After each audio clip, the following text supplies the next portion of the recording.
again, everyone. I'm Julian Suso, Falmouth Town Manager. Thank you for your patience while we gave people a few more minutes to get in. And we appreciate you all joining us on this brisk evening.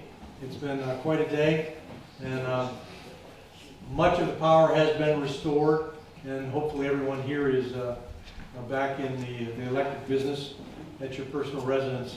The numbers continue to drop, and what we're waiting is for the remaining wind to slow down so that Eversource can get up in the buckets, and that's held up some of the final transition to get the power back on. So that is underway as we speak, and we appreciate you joining us. I want to mention I'm joined by Fire Chief Mike Small to my far left. Mike will be joining us in this presentation. We have a consultant with McGrath Consulting Group. Don Markowski is to my right, and also my colleague Peter Johnson-Staub, Assistant Town Manager, is with us here in front of me. Peter is going to be assisting us in multiple ways, including taking some notes here on the easel. When we reach the question and answer period, we're going to welcome thoughts and suggestions and requests from all of you that are gathered here tonight as part of this community meeting. And I am going to ask, in the interest of moving things forward and getting all the information out to you that we have at this preliminary stage. As you can see, this is our community meeting, but it's to release our preliminary information from the consultant. And this will be followed by some additional adjustments in the whole package, including the input that you give us this evening. And ultimately, there will be a final report presentation to the Board of Selectmen, which will be at a date to be determined later in this calendar year. And I want to thank Selectman Sam Patterson and Selectman Susan Moran for joining us here this evening. We may have one or more other members of the board join us as we go forward this evening as well. Many of you know there are, as is the case frequently in Falmouth, multiple public meetings tonight, including some at Town Hall. So again, thank you for being with us. Sue, you had, yes? Since I was mentioned, I think it would be helpful if you give kind of the broad scope of the review. I think, Sam, if you want to add, I don't want to give folks the impression that this is a foregone conclusion or a narrow review. I think the selectmen have long spoken. I know people have questions about Hatchville, so I think if you talk about the scope of the review going forward, that'll be helpful and sort of narrow the questions. Very good. Yeah, that's covered on a couple of our early slides. We're happy to elaborate on that as would be helpful. So having said that, we're going to move forward. And Chief, I'll let you take the first couple slides, please. Can we dim the lights? I'm certain the answer is yes. I'm uncertain exactly how, but somebody's helping us.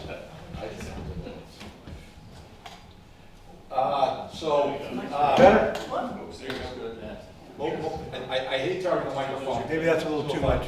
Maybe just a little bit. You can dim the Halfway. overhead lights. Working on it. Not those, the other ones. I'm trying. Those you can dim. There. Those How you was can that? dim. There's a dimmer on that switch. You think we're okay? Put the dimmer on the switch. Okay. There you go. Thank you. Chief, it's all yours. So, I Thank you. think I'm Michael Small, the fire chief here. I only have a couple quick introductory slides. I think most of the people in the room know me. For those of you that don't, I've been the fire chief here for about 4 years. I've been a career firefighter for almost 33 years. 31 years of those in the town of Falmouth, worked my way up through the ranks. I've lived in Falmouth for more than 30 years. Both my kids went K through 12 in Falmouth. I am technically a wash ashore.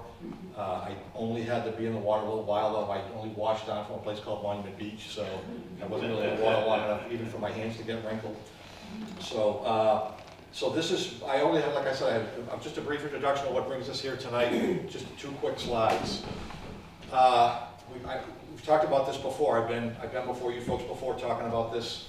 Some things that we know of, that we know, but I'm going to remind you of the current West Falmouth Fire Station down the street. It's almost 90 years old. It sits on 0.2 acres of land.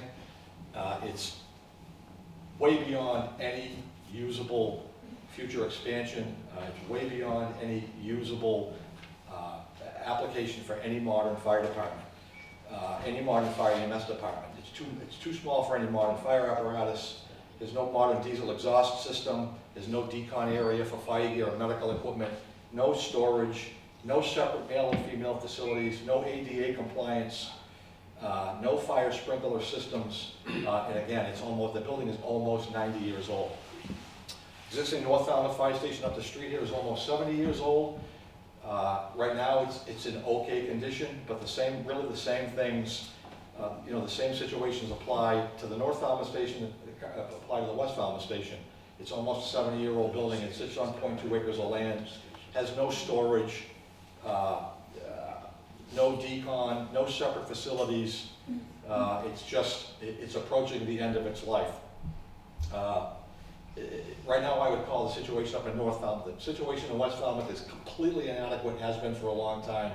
The situation in North Falmouth is what I would refer to as being barely adequate.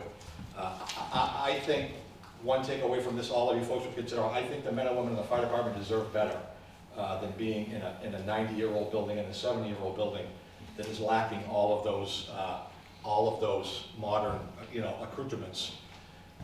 The call volume we've talked about, the West Falmouth, about 5% of our total, we do about 8,000 emergency calls a year. 5% of those calls are in West Falmouth, about 12% of those calls are in West Falmouth. The biggest takeaway I'd ask you to consider tonight, I'm here all night, I'll answer any questions. We have extremely limited staffing. We do not have enough resources to currently adequately staff 5 fire stations. We just don't.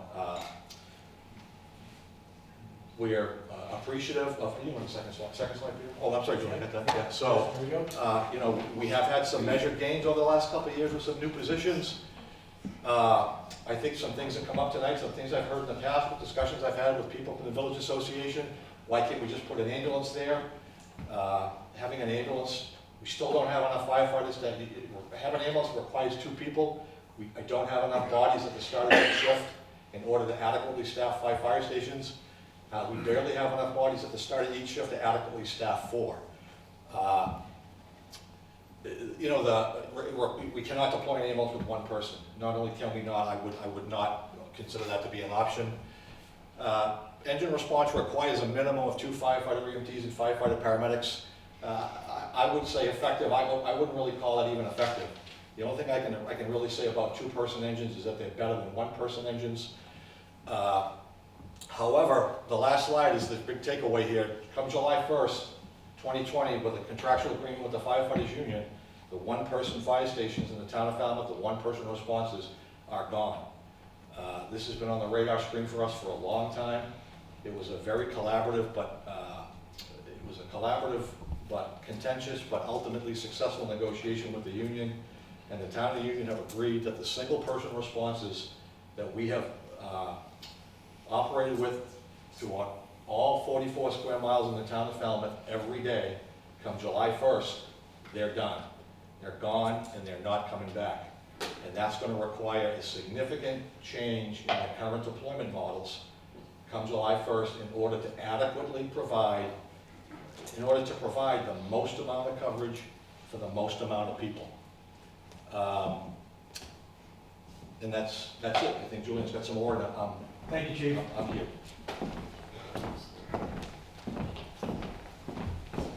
I do want to take a moment also, I want to thank our colleagues at FCTV for being here this evening and making a tape of this presentation. Thank you for that. I want to talk a little bit about the feasibility study, and I'm going to pass things over to our consultant, Don Markowski. And again, thank you for your patience and understanding and holding questions and comments to the end. We're going to try and move through this reasonably rapidly so we have plenty of time to speak with you. This is a an independent and professional assessment of a consolidation of the North and West Falmouth stations. It uses actual run data to identify locations where the fire department has actually responded. We overlay travel times to evaluate potential locations for a new Northwest fire station, and the study will illustrate travel time implications of 5 general locations. This study was funded and approved by a town meeting. In a past town meeting, the funds were set aside to allow this analysis to go forward. I do want to underscore what this study will not do. It will not evaluate specific parcels of land that the town owns or might acquire, and it will not estimate the cost of construction. Whoops, I think I've got, I have one more. Guess that's it. Very good. Now our consultant, Don Markowski, is going to take the next shift. Don, it's all yours.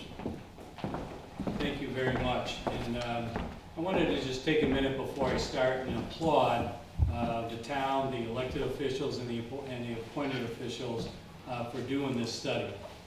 It's very, very important that you have good, strong data in which you make decisions. That's true in your personal lives, that's true in business life, and certainly that's kind of the way we run government today, is making sure that the decisions we make are valid decisions, and certainly they're the most cost efficient as well. So I applaud you for moving forward with the study. To give you a little bit about, again, the presentation here, there will be a chance at the very end for you to ask questions. If you have a particular question about one of the particular illustrations we show, in that far right-hand corner over there on the bottom is a slide number.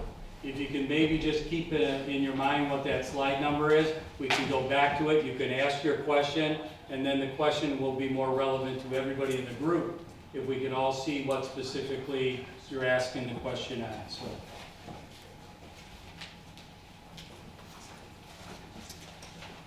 I seem to have missed one here too. Oops, I went the wrong way, didn't I? Hang on. There we go, everybody. Actually, Don and Julian, that slide you're looking for is right there. It's Oh, just- did you want to do it? It's out of. Yeah, Okay. Team tag. just to underscore, and this ties in with some suggestions that Sue Moran had made. The purpose of this meeting is to provide you with the preliminary analysis and solicit your feedback on general location options. The study will be further updated following this meeting, I referred to that, and presented to the Board of Selection later this calendar year. We will be seeking town meeting authorization next month to secure an option to purchase a parcel of land in a location yet to be determined. This analysis is part of that determination. It will decide on preferred general locations. We will also evaluate present town-owned parcels, and will seek town meeting approval of property acquisition and funds for design of a fire station. So we'll be going to town meeting next month, but once a parcel is selected, we'll be returning to town meeting that has to approve any proposal to acquire property. So it's a multiple step process. Thank you, Don. Okay, so the McGrath Consulting Group was selected to do this study, and of the study, Dr. Tim McGrath was our project manager, and he kind of is the owner of the company. He oversees every project. I am the lead consultant on it. I'm one of their McGrath's senior consultants working for them. And then and I come with 40 years of experience in the fire service. I've been a fire chief, I've been the administrator, I've done that in several locations, and I've been doing the consulting thing since retiring because I just don't like getting up in the middle of the night for cold. I come from Chicago, so. As we move forward, there's one other person that's very much part of this study, and that's Steve Rivero. This is a gentleman that we consult with, we contract with. He owns FF 106. And what his company does is far more than I can do.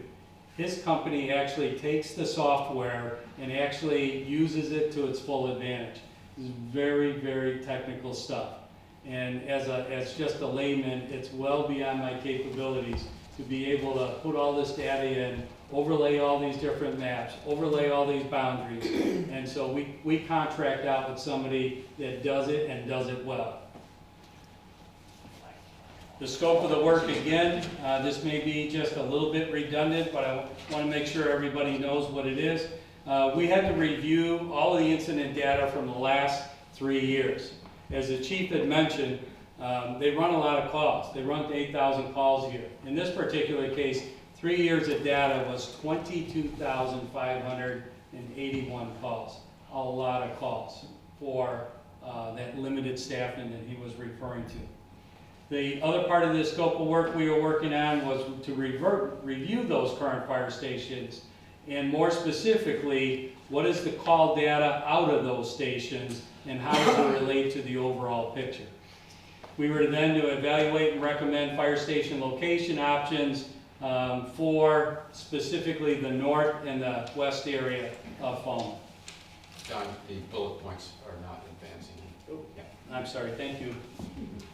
Keep me in check there. Okay, and we covered that one. And so the Falmouth Fire Department currently operates out of 5 fire stations. And in case you don't know where they are, fire station number 1 is located at 399 Main Street. It's known as the headquarters station. In these particular series, it'll either be referred to as Fire Station 1 or headquarters, or both, so you know which ones these are. And the station also has all of their administrative staffing in there, which includes a fire chief, 1 deputy chief in charge of operations, 1 deputy chief in charge of fire prevention, 1 fire prevention officer, 2 fire inspectors, and 2 administrative assistants. And they work your typical 40-hour-a-week schedule. Although the chief and I were just talking about there's no such thing as 40 hours, it's more like 60, especially after a night like last night. The operational staffing in there is the firefighter paramedics that are on duty. They're there 24 hours a day, 365 days a year. Typically, that station has 4 personnel that are certified as firefighters, as well as being cross-trained as either a paramedic or an EMT. Station number 2 is located at 419 Woods Hole Road in Woods Hole. Again, in this study, they'll be either listed as Station 2 or Woods Hole or both. The staffing there, the daily staffing, is typically 2 personnel that are certified as a firefighter and again cross-trained to be either a paramedic or an EMT. Fire station number 3 is located at 204 Old Main Road in North Falmouth. Their typical staffing, 365 days of the year, is 2 personnel certified as a firefighter and cross-trained as a paramedic or an EMT. Fire Station 4 is located at 555 West Falmouth in West Falmouth.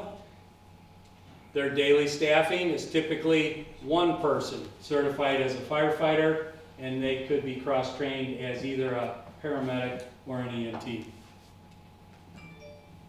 The last fire station is Fire Station number 5 at 505 East Falmouth Highway, and that's in East Falmouth. And again, staffing for them 365 days of the year is typically 2 personnel certified as a firefighter, and again, they're cross-trained at either paramedics or EMTs. When we did the study, our focus on most of the data was over the last 3 years. But it was very important for us to get a good snapshot of what is the trend. How long has this been going on? So we looked at a 10-year look at the amount of calls that the Falmouth Fire Department has responded to. You'll see that in 2008, it responded to 6,011 calls, and at the end of 2018, we're close to 8,002. I'm looking at an angle here, I'm sorry. But more important is that's about a 33% increase.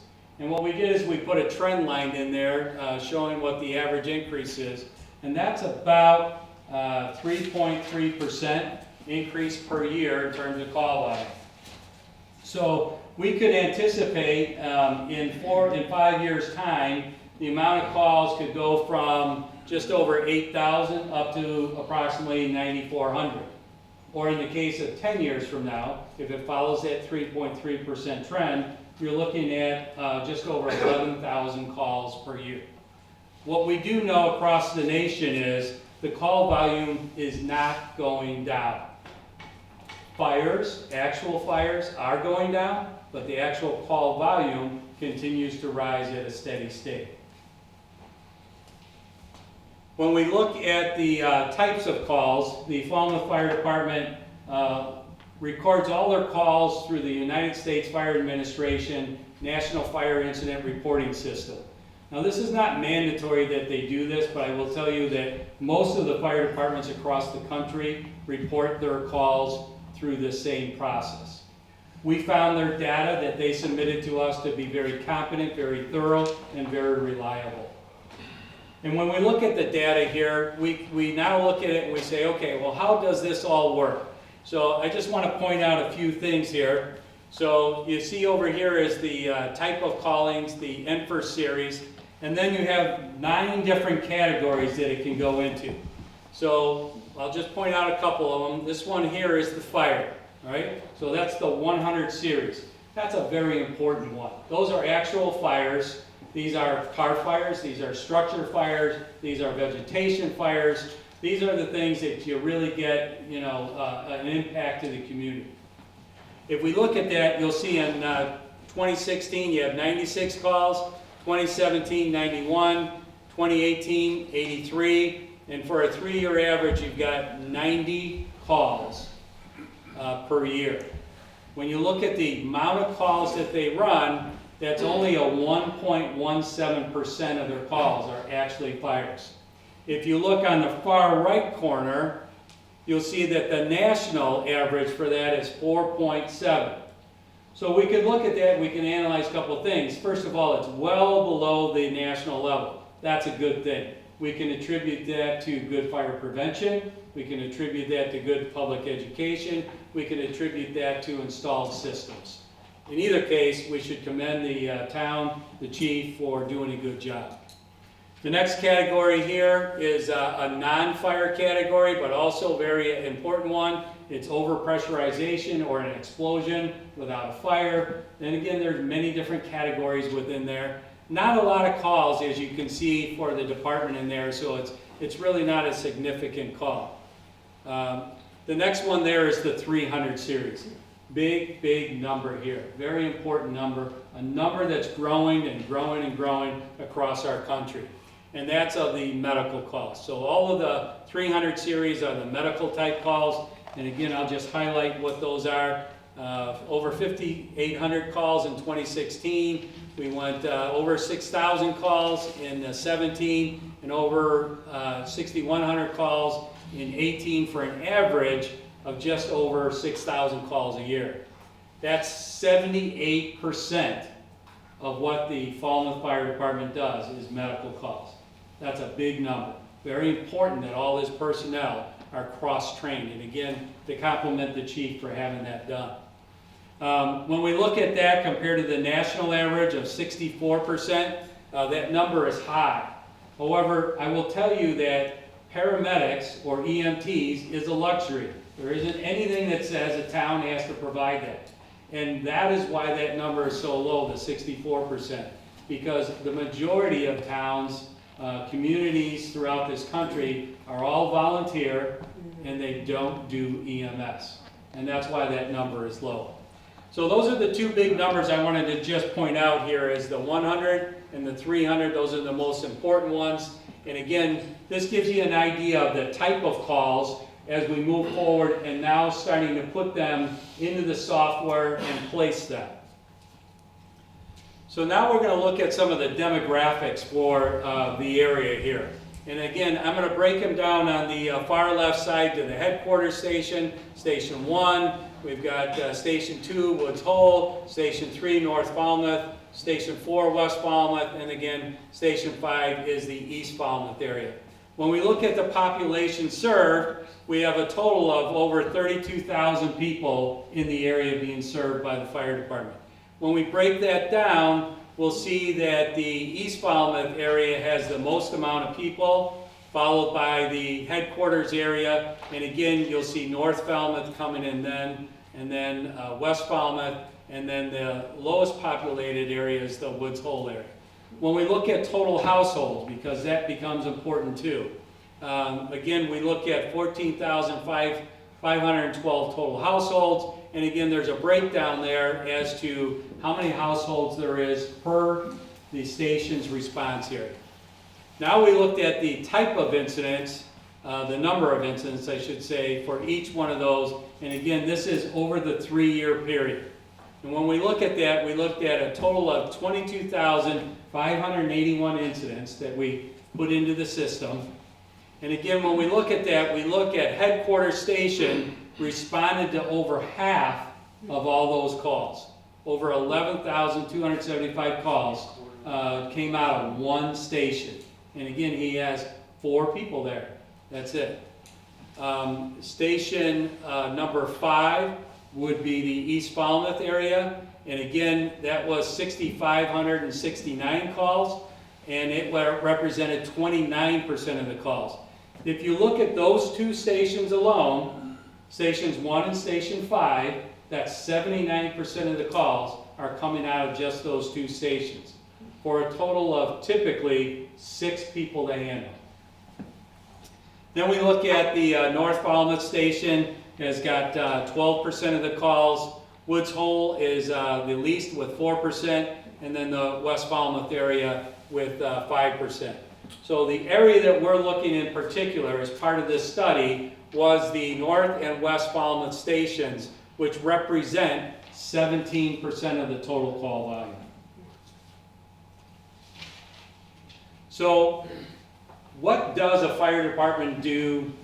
To what level, and how does that work? So I will tell you that the fire departments across this country will do a great job. They'll do everything you ask for them to do as long as they can do it. But they need a little bit of money to do it, and they need people to do it, because you still can't put fires out without people. And you still need the fire engines and ambulance to be able to go on the calls. So when we start looking at what they do and how they do it, that really is determined by the community. It's the community that supports the fire department in terms of what level of service do you want, expect, and in many cases are willing to pay for. So that's how we determine what it is. Now there are national standards that we can fall back on, but really ultimately it comes down to what is it that the community wants out of their fire department? What do they value, and what are they willing to pay for as they move along?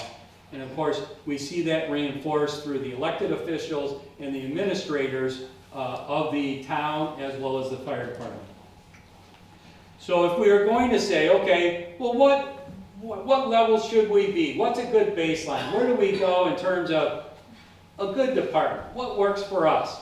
There are some national standards that you can reference, all right? Only one of them is mandatory, and that's OSHA. And there is a rule for OSHA that they have that does exist. It's called 2 in, 2 out. And this is a mandatory rule that says that before you can engage in an interior firefight, you have to have 2 people able to go inside the building, and there needs to be 2 people outside the building to be their backup. So 4 people need to be on the scene before they go in and put this fire out.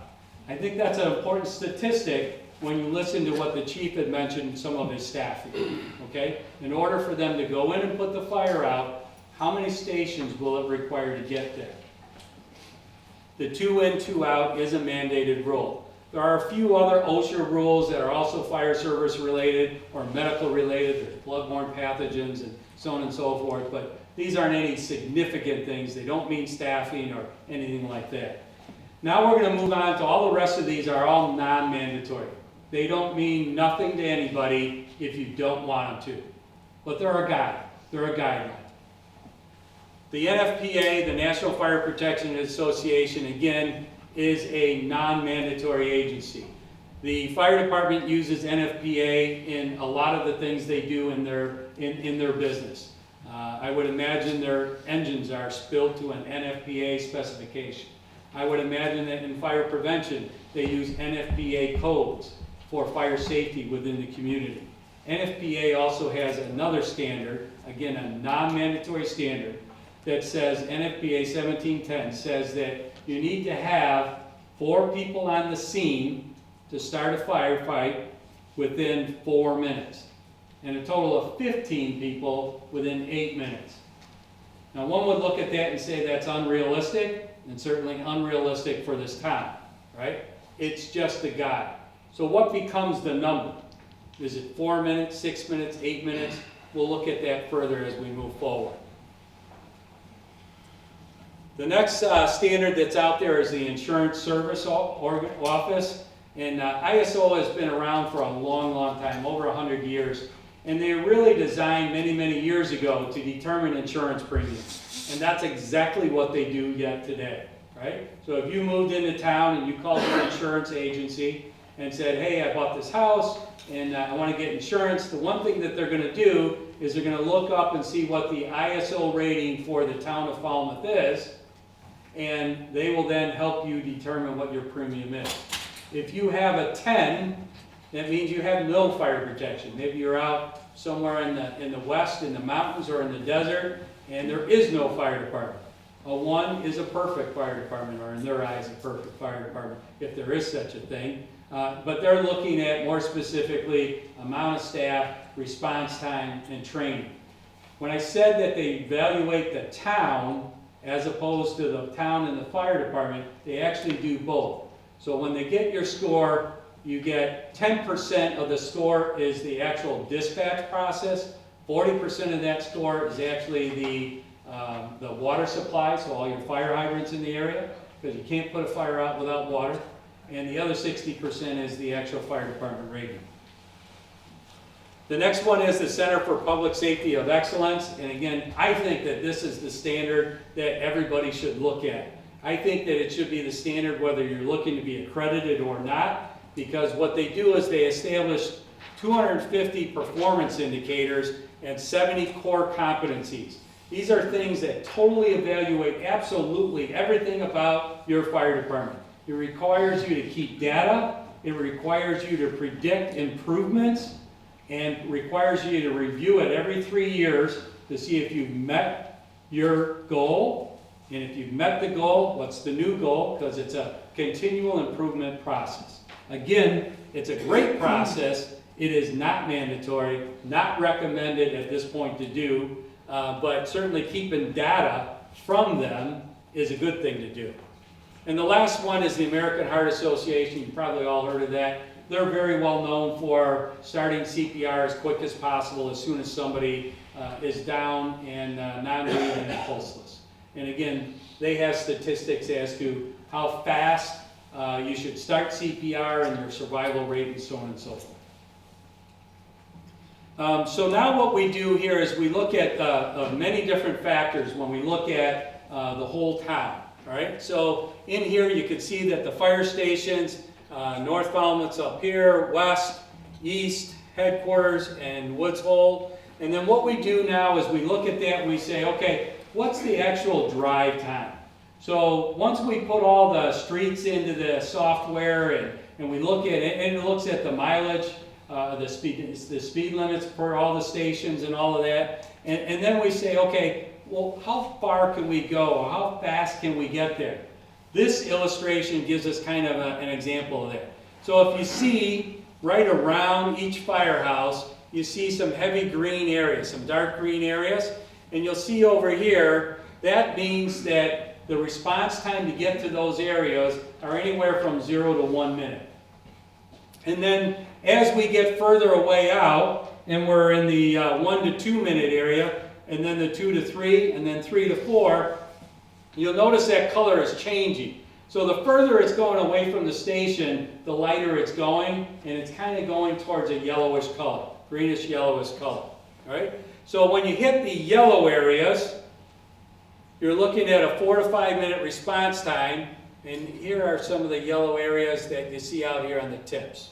Okay? As we continue on with that drive time, it continues now to turn a little bit orangish and more red. And then over here, the 8 minute plus is the dark red. And so you'll see that around each one of the stations.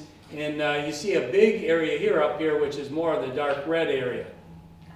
And that is the actual drive time for that, calculated by the software. So where are the 22,500 calls? Well, there's a blue dot where each one of those calls are. And so the software now is saying, okay, help us pick out what that is, all right? So there's a blue dot where that is, where each one of those calls are. If there's a spot that we go to on a regular basis, there's probably some spots, maybe a nursing home or a facility that you go to on a regular basis. Sometimes it could be once a day, twice a day, or once every 3 days. All right? In this particular case, it only gets one dot. It only gets one dot. All right? So we're not seeing the multiple calls, but I just want you to know that the software is continually evaluating every call, even though it's only got the one dot. Again, I'm going to remind you that the headquarters in the East Falmouth area, the heaviest of the blue concentration, was almost 80% of the calls, 79% of the calls, and you see it reflected there.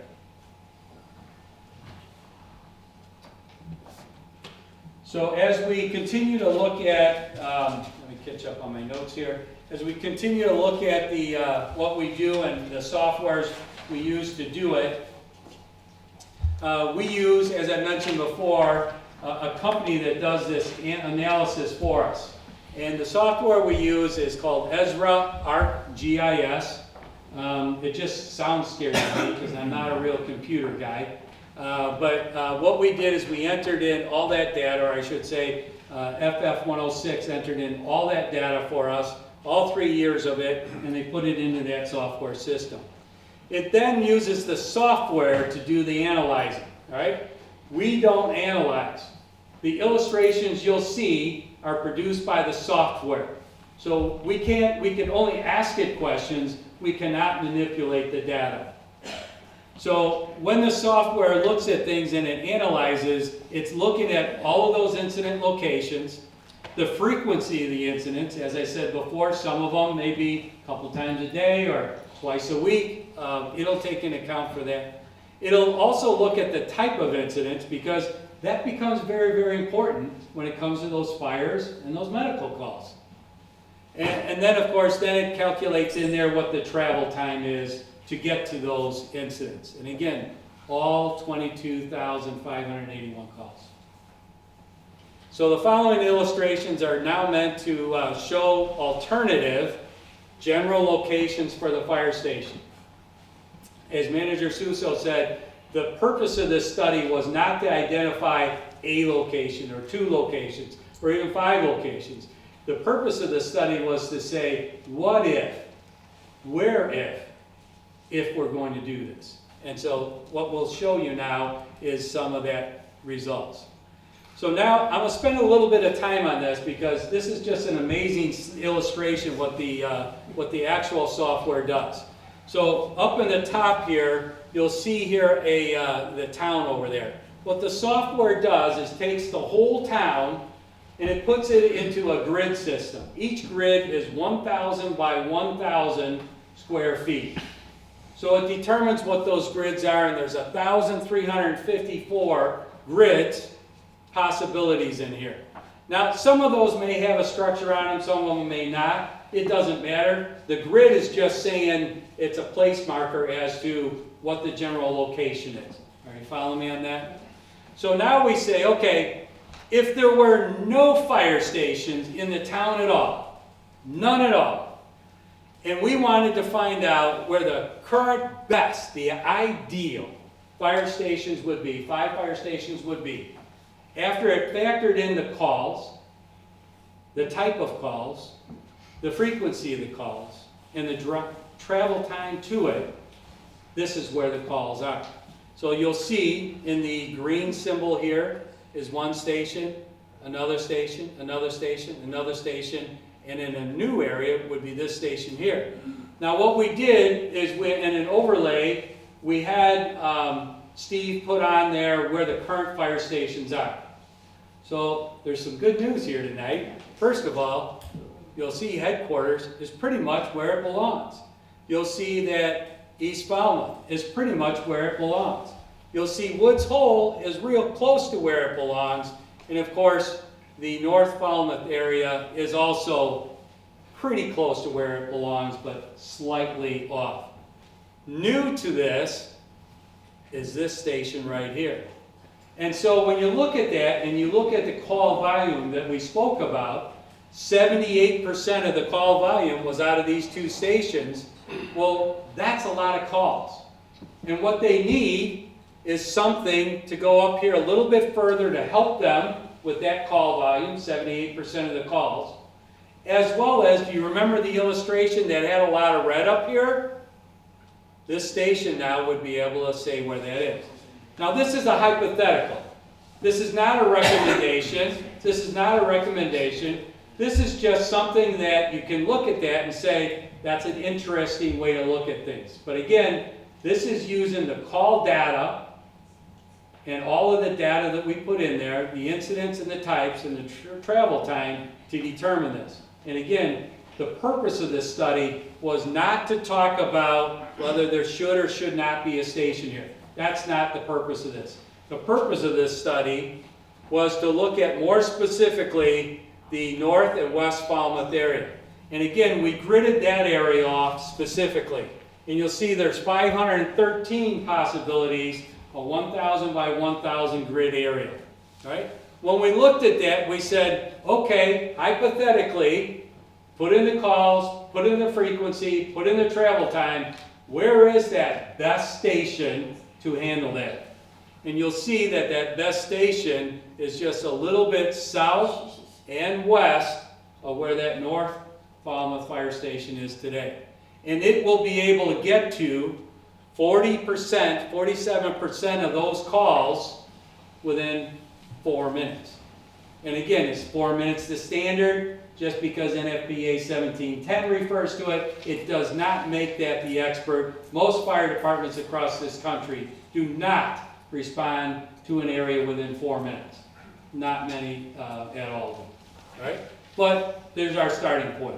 So we're looking at this and we're saying, okay, this could be one of the ideal situations when we said, okay, where's a good location for this?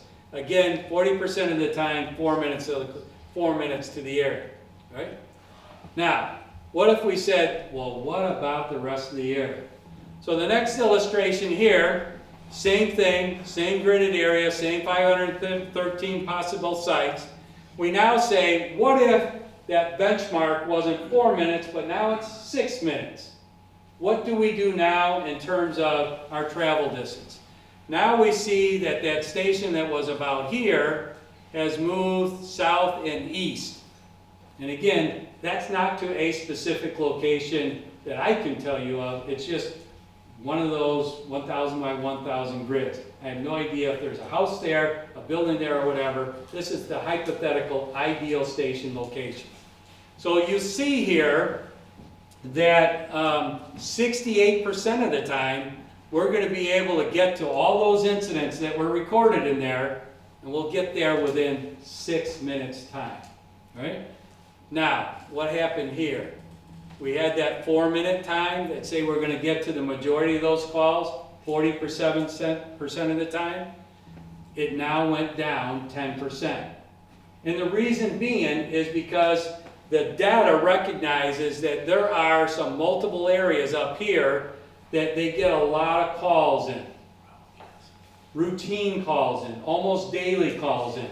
And we're now, as we're moving further away from that, those calls, now that data to be there within those 4 minutes is going down. So you're going to see as we increase the 6 minute, the next one will be an 8 minute, we'll see this number continue to decrease. So now we say, okay, well, what about an 8 minute? Okay? If we looked at this and said 8 minutes, well, we could get to 86% of all the calls in that area within 8 minutes travel time. That's a decent number. I'm going to tell you that if we looked at the data for the other stations, they're not there in 4 minutes either. But now what happened to our 4 minute catchment of calls? It's now down to 18%. 18%. So those normal calls, those day in and day out calls we're going to, is taking twice as long to get to. Instead of 4 minutes, we're now at 8 minutes. And now we say, okay, well, what about the whole area? Let's look at the whole thing. So let's say, okay, when we looked at all the calls out of the north and west Falmouth area, 100% of them, if we could get there 100% of the time, what's our call number? It's 10 minutes. It's 10 minutes. And you'll see that the fire station location has barely changed. Although I will tell you, if you pin it down, it just moves slightly to the east. Okay? And you'll also note that the 18% of the time for the 4 minutes stayed at 18% also.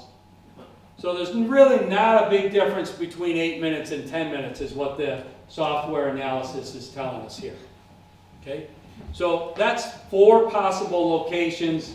It was suggested that we would look at one other alternative location. So this is something that we have to kind of hand put the data into the system. It doesn't rely on the quote-unquote ideal locations. So we'll just put in what might be a suggested area. And this would be if you had a station up on the Nathan Ellis Highway. And so we look at that and we see the station. I put it as a different symbol. The North Falmouth station would be here and west is over here. But if we put just that hypothetical station over here, the 4-minute catchment of the calls goes back up to 36% of the time. So again, this is kind of what the software does. It analyzes, again, most important, the ideal locations. There's nothing that we're putting in here saying that it should be or shouldn't be. You really can't, you cannot change the data to try to make it say something one way or the other. The analysis is the analysis as you do this. So this is some confusing stuff, and certainly I'm sure you have some questions on that. So if you want to come up, we'll do the questions together. Is that all right? Thank you, Don. I'll answer the questions pertaining to the slides or illustrations, and we'll let the town administration speak to any other questions that you have. And we welcome thoughts and suggestions. As I noted, with Peter's assistance, we're going to keep a tabulation and give us the opportunity to follow up and carry those things forward. Do you want the lights on a little lighter, brighter? Yeah, probably a good idea. Thanks, Nick.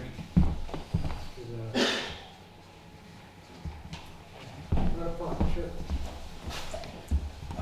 First of all, is this presentation going to be available on the internet to look back? We'll be putting it on the town website, yes. Okay, great. It's not on there yet, but it will be placed there. I was wondering if an evaluation was done based on 5 stations in keeping the North Falmouth station. Even though it's 70 years old, it has been upgraded. I don't think the fire trucks can get any bigger. Keeping the North Falmouth station and then accommodating the rest of the area with another station. Well, I think most of the analysis showed the North Falmouth station remaining in place. And I think based on the analysis that Chief Small shared, it is adequate at the moment for the town's needs, unlike the West Falmouth station that is totally inadequate. So going forward, the scenario you just mentioned is anticipated to be the likely scenario with the North Falmouth station remaining operational going forward. What the time frame is, it will be anybody's guess.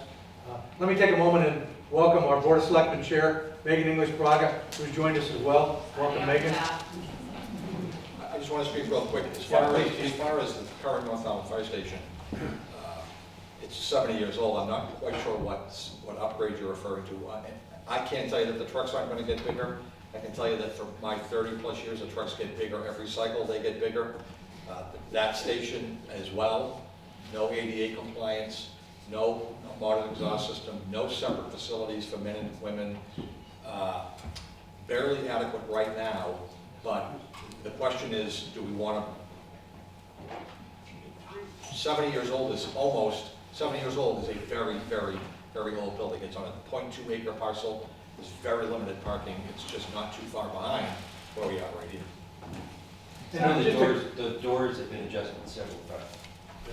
Because the trucks keep getting bigger. As well as the mirrors. Yeah. If I could just, I want to just underscore something that the chief keeps talking about is the exhaust system. The cancer rates of firefighters are going through the roof. And they're determining that a lot of these cancers are from the carcinogens that come from the exhaust from their own vehicles.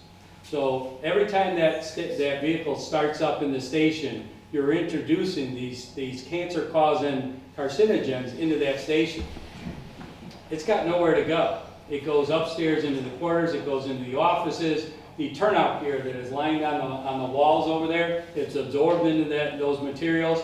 And every time they go on a call, even if it's a medical call, they put that on and they're breathing in all those carcinogens. That's a huge factor. When we start looking at the cancer rates of the firefighters, again, there's a cost to that. I mean, even if you just took a side and just say, okay, firemen die from cancer. There's a cost to the community because there's the pensions and the disabilities that go along with that. So I didn't want to underscore what you had said. Thank you. Thank you, Don. Len? I was trying to figure out how you determine where a call comes from.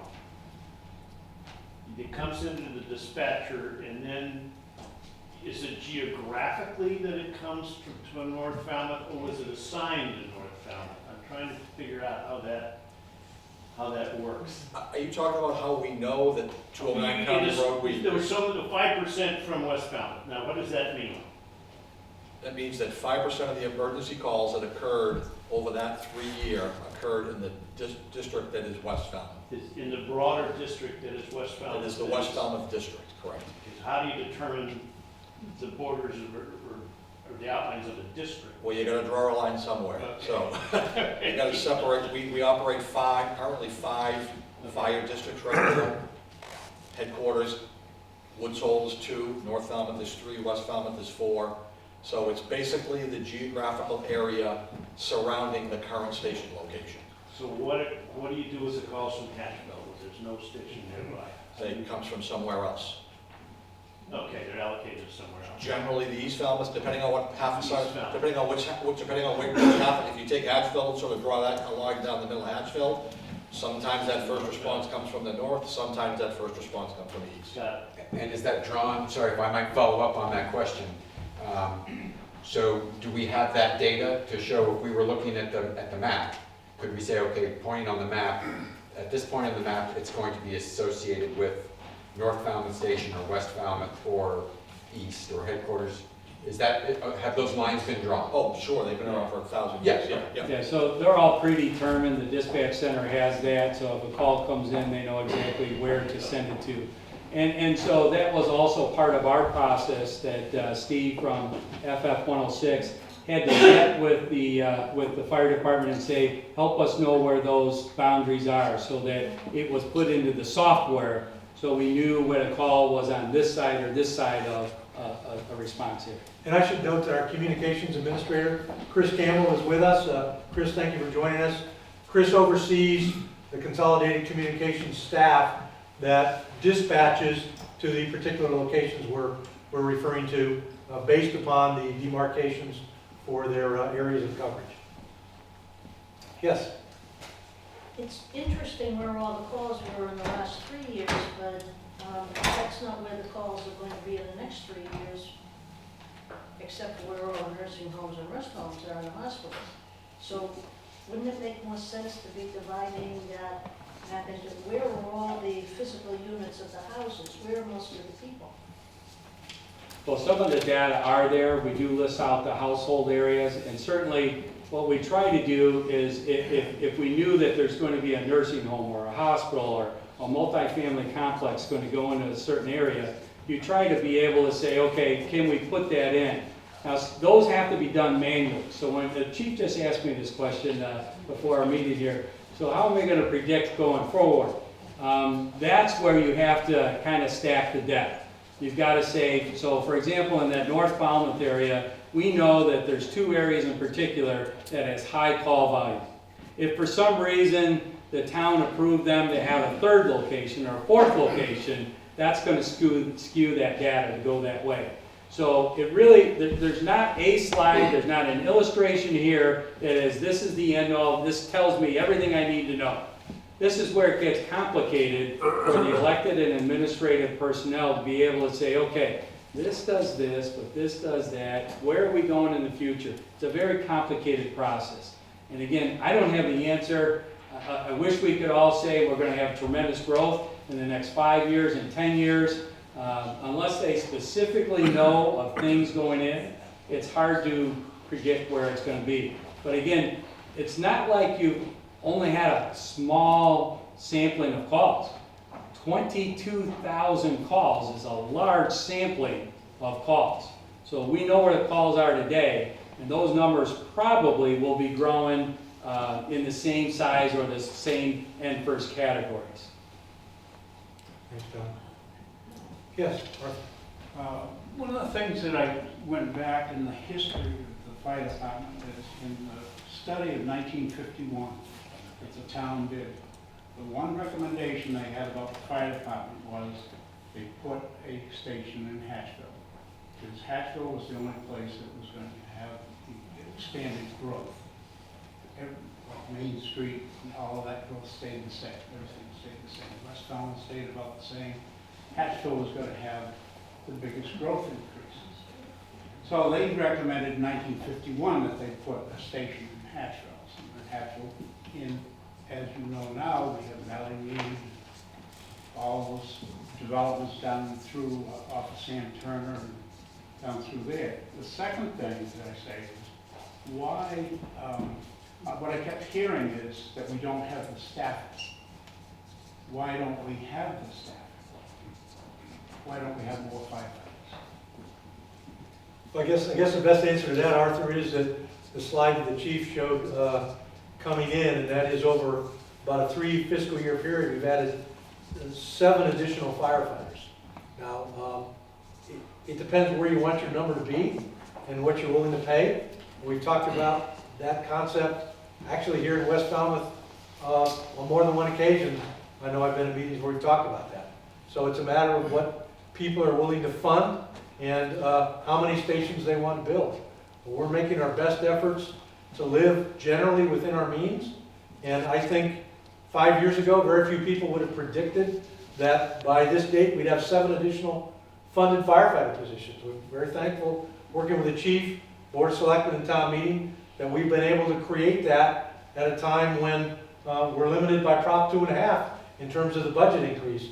And yet we've been able to work in a resolute and in a thoughtful way to increase that staffing. That is likely to continue to modestly increase, but it's not going to double or triple overnight without an extraordinary infusion of revenue from the taxpayers of this town. So that's the answer that would require. So my counter answer to that is, if you have lost your breath, if you can't breathe due to whatever, asthmatic condition, heart attack, whatever, you have 5 minutes. After 5 minutes, you're flatlined.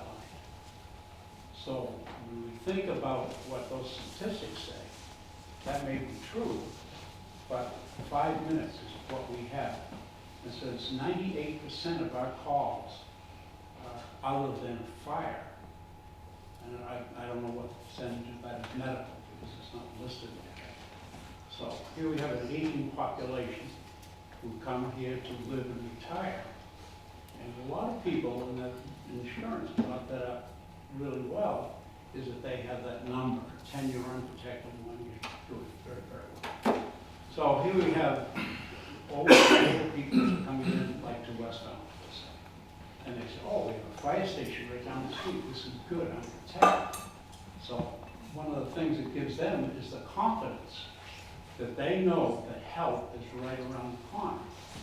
Now, if you take West Falmouth out of this equation and you put it wherever, and I've done all the drive times, I have them all here if you'd like to see, at 50 miles an hour, which I consider about the top speed in a running piece of apparatus around any street, and how long it takes to get to a particular area. I'm going to tell you, it doesn't look good if you've got one station out in the middle of Hatchville for somebody who lives in West Falmouth, like myself. Understood. Let me just quickly, so, I can tell you that this fire chief believes that Falmouth is best served by 5 fire stations, one of them being in Ashland. I fully believe that if this project moves forward, that the northwest part of town can be adequately covered by a properly located and properly staffed fire station. So, what I want to get to, and this is the crux of what's, I think is going to be one of the biggest challenges moving forward with this, is that what you've enjoyed in West Falmouth over the last 50 years is one person responding in a fire truck. And I will be more than willing to engage or debate anyone in this room that wants to engage with me on the efficacy and the advantage. You've had one person showing up in a fire truck. That is not effective. It has been nothing more than a lobby. It's not effective. And if you don't, as far as fires go, and as far as your life-saving and your cardiac arrest that you're referring to, there is no advantage to the one-person response. It's been a myth for a very long time. It's not just West Falmouth. There are every other fire station in town responds with one person to a call at some given time, 365 days a year.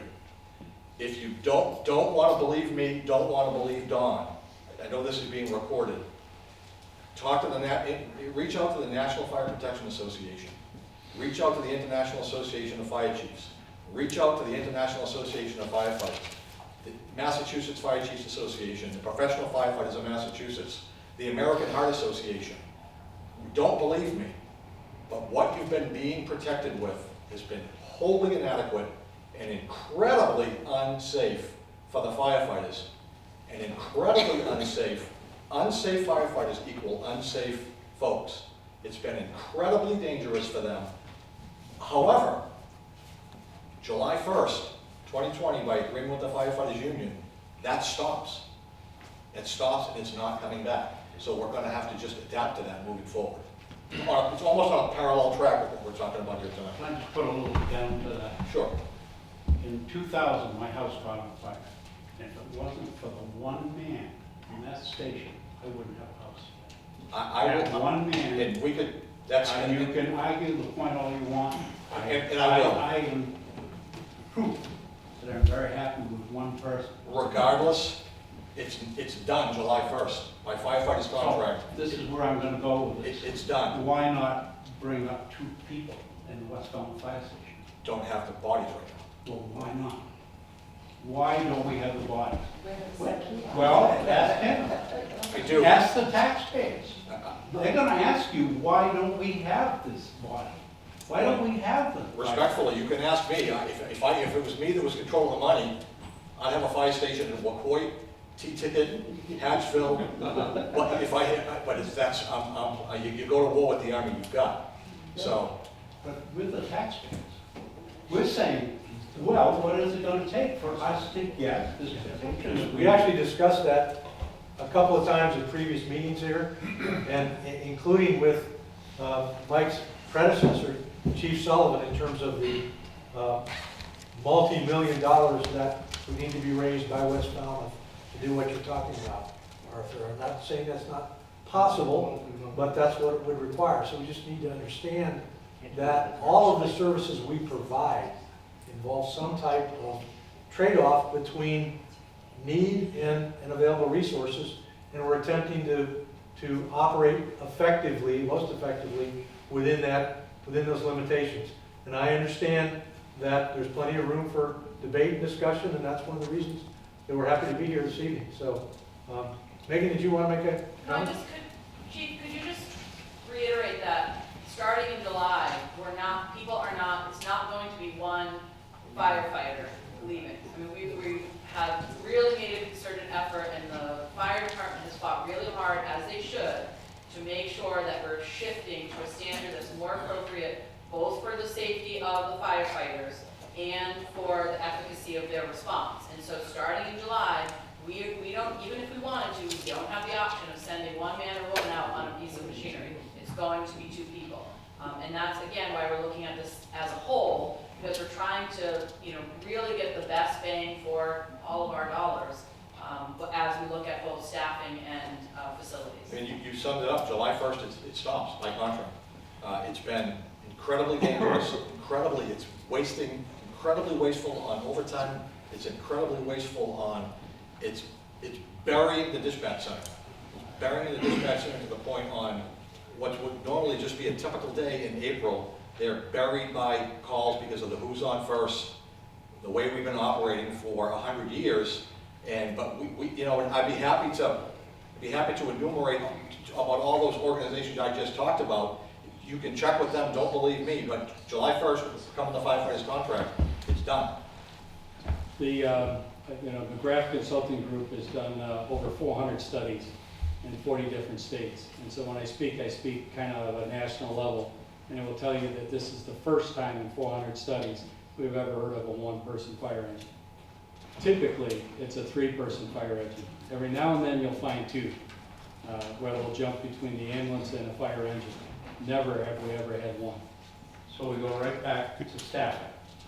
This is what it amounts to. Let's move on. We're going to give somebody else a chance. Nick? Yeah, I just wanted to clarify one thing, or if you could clarify it. So are you saying, you said two things, that starting on July 1, there'll be 2 people minimum at the fire stations, but you've also said you don't have the staff for that. So does that mean West Falmouth is going to be staffed with 2 people or with no people starting on July 1? So it doesn't say that there'll be 2 people at the fire stations. Yeah, It means that there will have to be 2 people on a piece of equipment before it responds to a call. okay. So it's not, you have to stop thinking about each individual station, because the call volumes, the equipment that we have to staff with those available bodies is different. Yeah. So it's Okay. not just 2 people it's not 2 people at each station, it's 2 people Got it. before a vehicle leaves on a call. Got it. Now, my actual question was back 2 slides to the model data, and I wanted to understand this. So you pointed out that on this slide, you moved the Northwest Fire Station slightly to the east versus the previous slide, 24, which you can't even notice the difference. But I was wondering, on the map that you showed where it was response times, color-coded, green was good, red was bad, you could see on the highway that if you, depending on what side of Route 28 you were on, you could see green and red spots on the northbound or southbound lanes. So like, if you look just above the end of North Falmouth there, it's a little hard to see. But what I was wondering is, so when you're actually, how sophisticated is your model? When you're selecting a hypothetical site, is it literally picking the exact address that would be accessing from, so that it's modeling, from that road? Because it would make a big difference whether you're on one side, if you're on the northbound lanes, let's say of North Falmouth, of the highway going through North Falmouth, or the southbound lanes, you know what I mean? Right, So so just how sophisticated is that model? Is it really drilling in on the exact address? it's so sophisticated, I don't know how to do it. Yeah. But that doesn't take much. There's actually a data programmer that does this. And so in this particular one, you're looking at drive time, and again, different than maybe drive time to incidents, maybe different. So that there's 2 different catchments that we're trying to do there, okay? When you said there's the ideal fire stations, and then there's, what if we put it here? When we say, what if we put it here, we can be very specific as to where that location is. On the ideal situation, it's just finding that 1,000 by 1,000 grid. And so we'd have to, blow it up and say, okay, was that on the north side of the highway or the south side, or east and west, depending on where you're on and off. We'd have to get, see if we couldn't get it more specific. Does that answer your question? Yeah, I think so. Okay. Yes, sir. I've got three questions, if I may. I sort of think in terms of Falmouth as being 2 cities. Yes. We've got an 8-month city and a 4-month city. When you look at drive times, which city are you looking at? So the drive time that we put in there had to do with, the information comes from the National Transportation Board, or their website, and it'll list all of the drive times. There's where you download that software, their reports or records, and you put it into our software. What it'll do is then, it'll say each street, this is a 50-mile-an-hour zone or a 30-mile-an-hour zone. We could probably go as far as to say, give me a Wednesday in November versus a Wednesday in July. You can do that. But did the data do that? I don't know when the data was. I don't want to tell you one way or the other. I don't know. Okay, That's When that's a they that's a recorded. concern that I have, because It's the a big congestion in the summer. Sure, I understand that. Is gonna have that effect. I guess the second question is that 70% of your calls are health-related calls, and your analysis is going from wherever the fire station is located to wherever the sick person is located. Doesn't address at all getting the person to the hospital. We've got one hospital. Is that a factor that should be brought into the analysis on some form of global basis? The travel time to the hospital is dependent on where the location of the emergency is.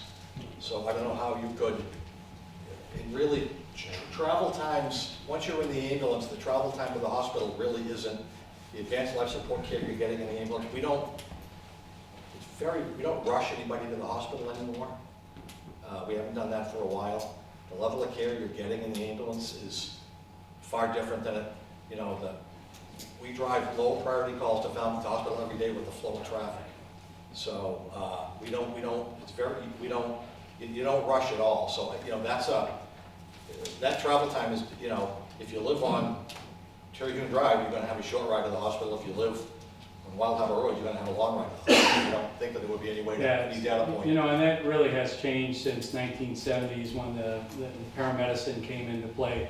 It used to be the old, throw and go, put them in the back of the squad, police squad in most cases, and just, haul get them to the hospital. That's all in all different now. Today, first of all, the paramedics are basically an emergency room in the back of that ambulance, right? Everything they can do in that emergency room, they pretty much can do in the back of the ambulance. Their objective is to start immediate medical care and to stabilize so they can get them to the hospital. What the chief's referring to about going normal flow is a very common trend across the country. We no longer use lights and sirens to go from your house to the hospital unless it's critical.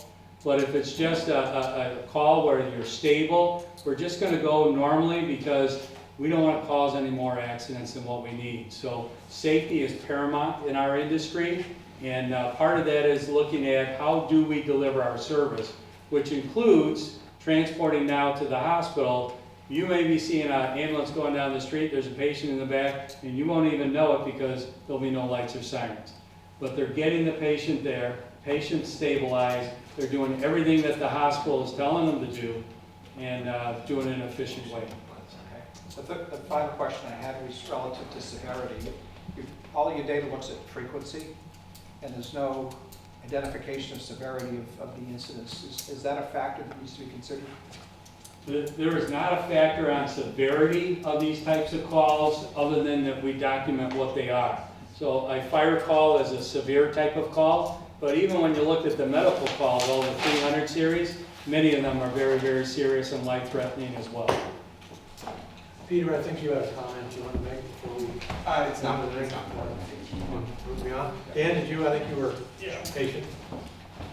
Well, one of my questions was, first one was, this summer residence, this residency, what numbers you have, or is it for winter or Yes, normal? I don't have when the calculation was, but I'll get that. But the population data that's on the tables is the year-round. It's year-round. Yeah, that's a what, year-round. that's what's logged through the We county. can't do that. We have to equip our town for 150,000 people. We can't do it for our summer people only, because we So are Dan, if I could just interject, the model and the calculations about where the stations should go are not based on year-round population. It's based on the incidence, the incident So map. the And 22,500 that's actually runs calls. all year long. 3-year average, it's a 3-year average. It includes runs that involve the summer population. But on side, 6 there, you were showing, I think. That's peripheral data, but it's not determining the modeling of where the station should be. Okay, but that goes into the permanent data, so It- you've got to work on that. And, I mean, I watched this, and honestly, I'm horrified. And I'm a person that have said for a long time that over West Falmouth Fire Station probably shouldn't be, if it can't be, have a two-man force. Because, and sometimes, as you know, for quite a while, it's a zero-man force. And I think that's a danger to the town that is thinking it's there. But where you, on the last slide, where you put a new fire station and put this one out, if I had my second heart attack, I'm dead. Because that's gonna be at least 10 to 15 minutes to get to. And it's crazy. And you also have Hatchville, but you're gonna take people from that away, so it won't be covered. And poor people, I don't think I've ever seen poor people around, well, I had a big fire, but not otherwise. And I think We had a fire at our house 40 years ago, and one person showed up in the thing, and she got out of the, I shouldn't say that, the fire person got out of the truck and started yelling at us where to throw the water and what to do. And by the time, but the second, and then like 9 people showed up, the fire was all up. But I'm sorry, Dan, I think we need to confirm if, God forbid, you need some urgent medical attention, your response comes from North Falmouth. That's where your response, that's where the medics are gonna come from. Yeah. That's where they've been coming from. yeah, but North Falmouth isn't gonna be in North Falmouth, it's gonna be way up here. That decision, no decisions have been made on that. Okay.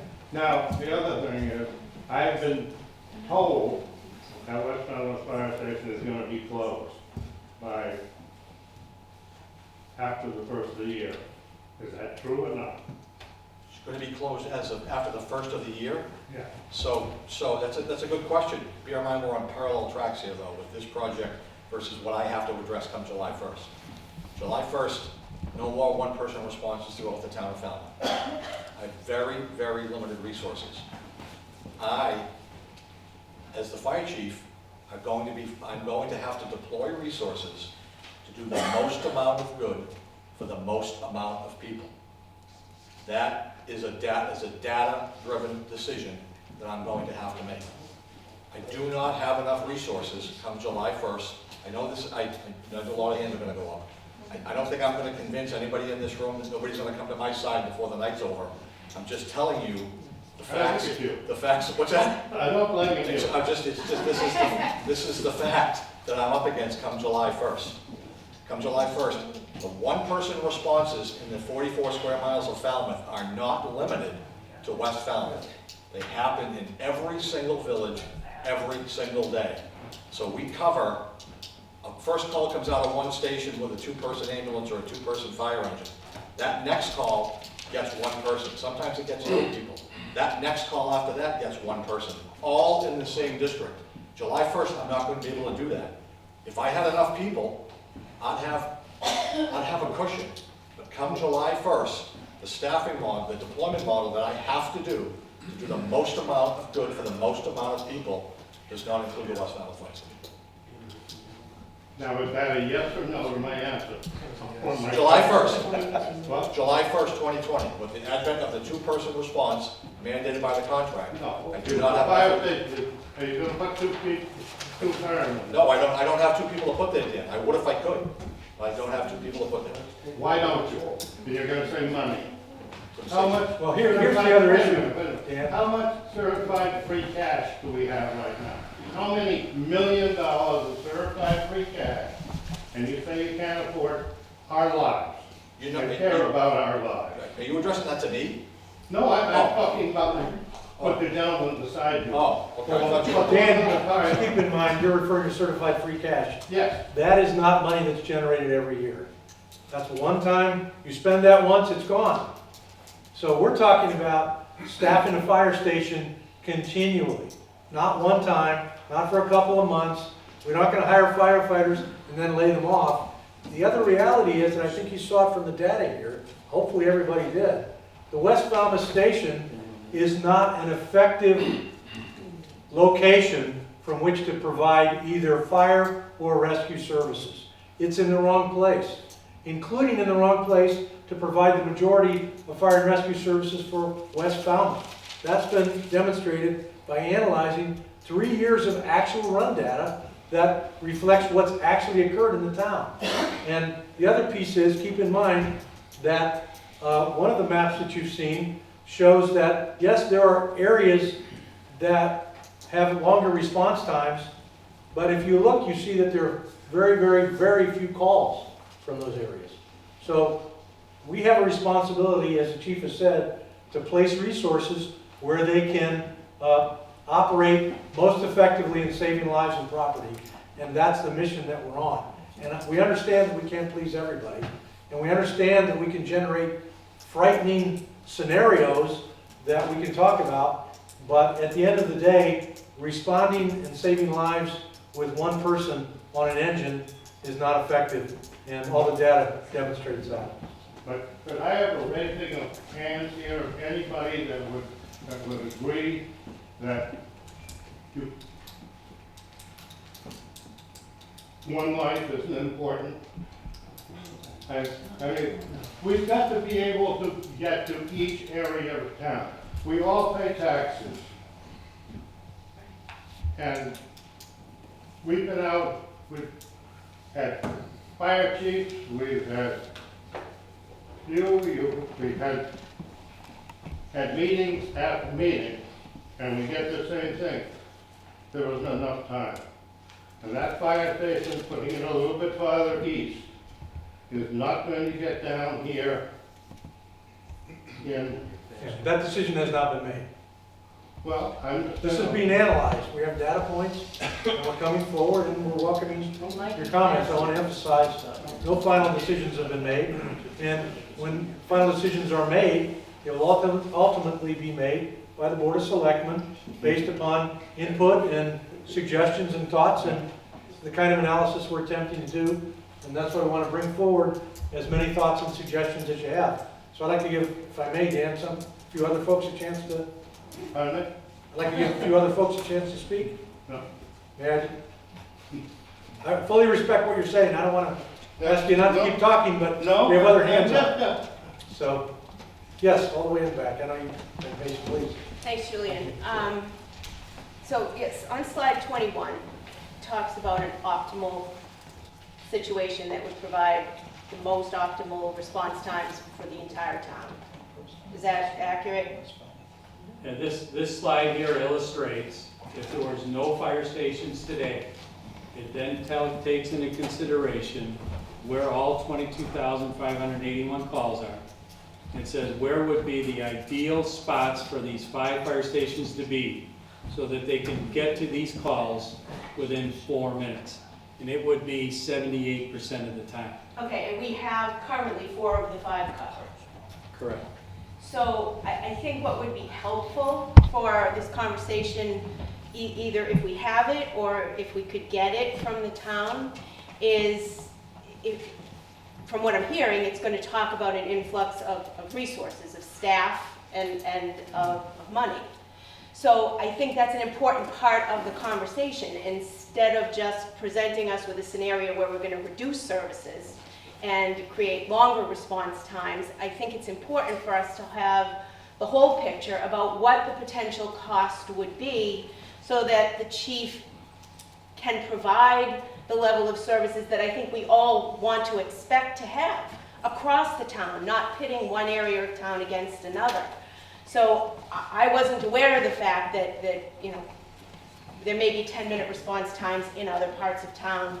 I happen to live near the North Falmouth Fire Station, but I think all of us across the town need to know what is it that we need to think about doing in order to provide the greatest amount of safety for everyone in the whole town. So I would like to either have that information, if you have it, or if it can be developed before the town meeting in November, so that it can, because I'm guessing based on this conversation, it's going to be a fairly animated conversation at the town meeting, and that's an important piece of information. Well, this is not going to town meeting. Well, but there is an article in the November town meeting To to allow ask. options for a piece of property, that's all. Right, but that has a context, and that context is a thought to relocate the North Falmouth Fire Station. Not the North Falmouth station. To best locate a station so that the needs of north and west are served. Right, but it wouldn't include keeping the North Falmouth Station You mean open. an eventual consolidated station? Right. That's what it said. It said at the beginning, a combined north and west station. Consolidated north That- and west, but it didn't talk about a closure of both. So you're adding a station to the northwest part of town and keeping the North At Falmouth this Station point on our open? initial slides, what was indicated is the reality that the West Falmouth Fire Station is well beyond its useful life. By contrast, the North Falmouth Station is adequate. So it makes no sense to close an adequate station, to me. It makes a lot of sense to better manage resources from the location at which the 90-year-old station exists in West Falmouth. What is the best alternative? We don't know. That's part of the exploration that we're involved in. Well, let me just ask this question. I thought we started this conversation by West Falmouth by July 1st, 2020 is going to close. North Falmouth is adequate. What I thought we were hearing was where would we situate a station to service West Falmouth and North Falmouth? Right? Yes, that's part of the, Okay. that's part of the review. So if at November town meeting, we consider an article that talks about citing something in North Falmouth, the northwest part of town, am I hearing you say that we would then staff that and continue to staff North Falmouth?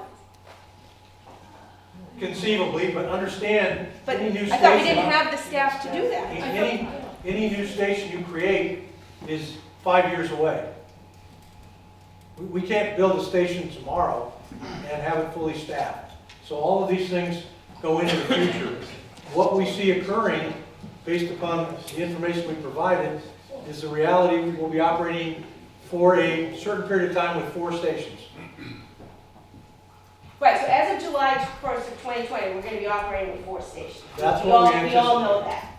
Yes. So the question on the November town meeting ballot is, where would we cite a station? That's not the question.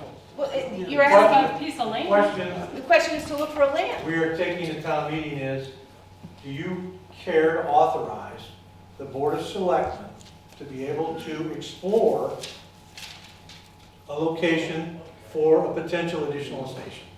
Yes or no? That's the only question. A potential additional station where? We don't Well, know. that's the That is analysis. so decided.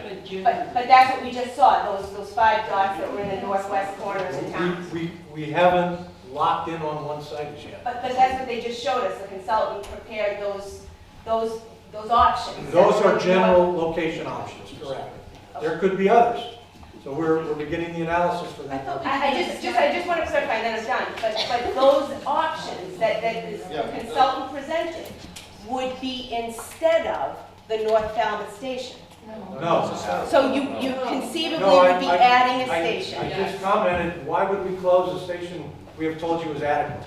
Because we didn't give you. Because the dots appear to be very close to We where they have were. the staffing in place to appropriately operate with that 4-station model. That's the information we just gave you. We've added 7 additional firefighter positions in the last 3 fiscal years. 4 stations. Well, we've added, and that is adequate to properly staff 4 stations. And if we continue to expand our firefighting complement, we may be able to staff an additional station beyond that. This is part of that dialogue. You know, we have to start somewhere and move forward.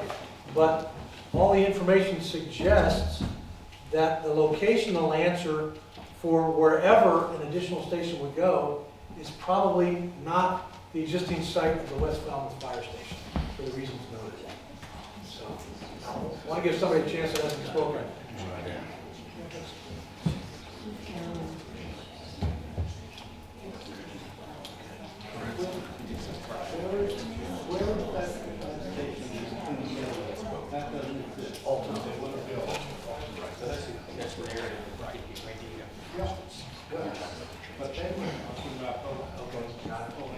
Listen,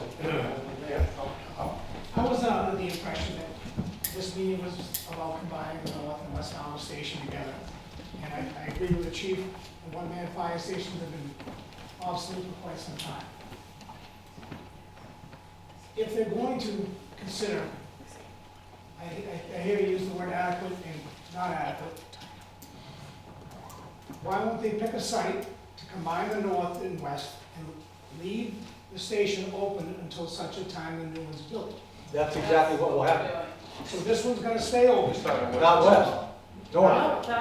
Well, I think we're here in the village of West Falmouth, we're concerned about the village of West Falmouth as well as every other village in town, but we're talking about combining west and north, but in the conversation, we're gonna close it. And you just said a minute ago, it's gonna be maybe 5 years away. So Well, this building place, station the whole would village take- will have no protection, Why do you say it would have no protection? We just, because the North Falmouth station, and let's be honest, where does your ambulance come from if you call an ambulance in West depends on Falmouth? which section of West Falmouth, like the line is Chapel. Your ambulance comes from North Falmouth. Yeah, the North Takes Falmouth 7 comes, minutes to get to West the North Falmouth covers a very large area. Your with an paramedic response is from North Falmouth. Yes. If they're not available, it comes from West Lowell. It does not come from the West Falmouth station. No. That's a fiction. The paramedic, no, the paramedic comes from the West Falmouth station, and an ambulance comes from the North Falmouth station. They all come together. Chief, do you want to? So, which, I know what you're getting at, Todd, is that the issue being, again, I think we're on parallel tracks here with this project versus what July 1st looks like. So, this project is potentially a 5-year plan to have a consolidated fire station effectively serve north and west. A new fire station, close the 2 old ones, build 1 new one, effectively serve north and west. Don't know where that's going to play out. The parallel issue is that July 1st of 2020, as you know, the operational model of the Falmouth Fire Department is going to be radically different than it's been since Ray Wells. I get it. So my job, I have to make the decision because we don't have enough bodies to do what you're asking and not then put I know exactly where you're going with this, but I have limited resources that I have to station where the calls are right now. I don't disagree with that. And You're taking the guy here, and you're gonna cover an area far away from here, where, and these people will have nothing. understood, but my conundrum come July 1st I know you're in a bridge, is I understand. 5% of the runs versus 50% of the runs. Whistle's only got 4%. That's fair enough, that's fair enough. Woods Hole does only have 4% of the runs. And they have half the houses. Sure, but Woods Hole also has a modern fire station. It's not 90 years old. The fire engine that's down the street here is 25 years old. It's a piece of junk, it's at the end of its life. Woods Hole also is only surrounded by water. We don't get mutual aid from Cuttyhunk and from Tisbury for big incidents down there. And Woods Hole is Woods Hole. Woods Hole, no, hold on, let me finish. Woods Hole is Woods Hole. Woods Hole has got hundreds of thousands of people that stream through there a year. It's got Hui, MBL, it's got ships that dock there. I agree with you folks. I agree. My issue is that July 1st, I have to do the best I can for the most amount of people and still ensure the safety of the firefighters. This ultimately has been, this whole conversation is based on firefighter safety. Firefighter safety and civilian safety go hand in hand. Agreed. I have no option but to deploy limited resources where they're going to do the most amount of good. But if you eliminate the West Falmouth station, literally if you connect every single point where the stations are, we are the furthest away in the town. Woods Hole has 3 firefighters. You say that the West Falmouth, One, sometimes 2. it said, on the slide, it said 2, sometimes 3. Negative. No. Did not say that. Okay. So it's Okay, one- so- in the last several months, we've been able to upstaff that to 2 because there's an ambulance there. That station traditionally has been a one-person fire station as well. Come July 1st, that model cannot happen anymore. But you state that West Falmouth is inadequate because of, it has no room for expansion, because of ADA, and because of the fact that it's not set up for 2 sexes. So why don't you staff it with either 2 males or 2 females? The ADA is only for bathrooms. It doesn't have to be handicapped. That's not real. But I but you can't could do that for assign fire- people to a fire station based on their gender. The building's 90 years, it's 90 years old. So I'm going But 30 you're years gonna old. tell me safety, Your house is not a public entity, the building's 90 years old. but you're gonna say that safety is, our safety in West Falmouth is less important than you staffing by gender? If that's the only way you can get by? Please, we're not saying that. Let's give other people a chance. Mark? I was here a little late, and I've been following this for years, you know that, but, Chief, you say we only have enough men to staff 4 stations come July 1st. Barely.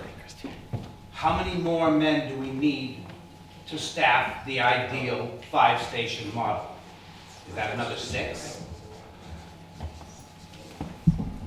I mean, what's the minimum amount of, I mean, we might as well know what we're looking at. I mean, it's really not fair, and I understand everything, but there is a part of town that's underserved, and we've always known that. Sure, so my budget request for this year that I submitted today is requesting 8 new firefighters. It also requests the ability to promote 4 current firefighters to the rank of lieutenant.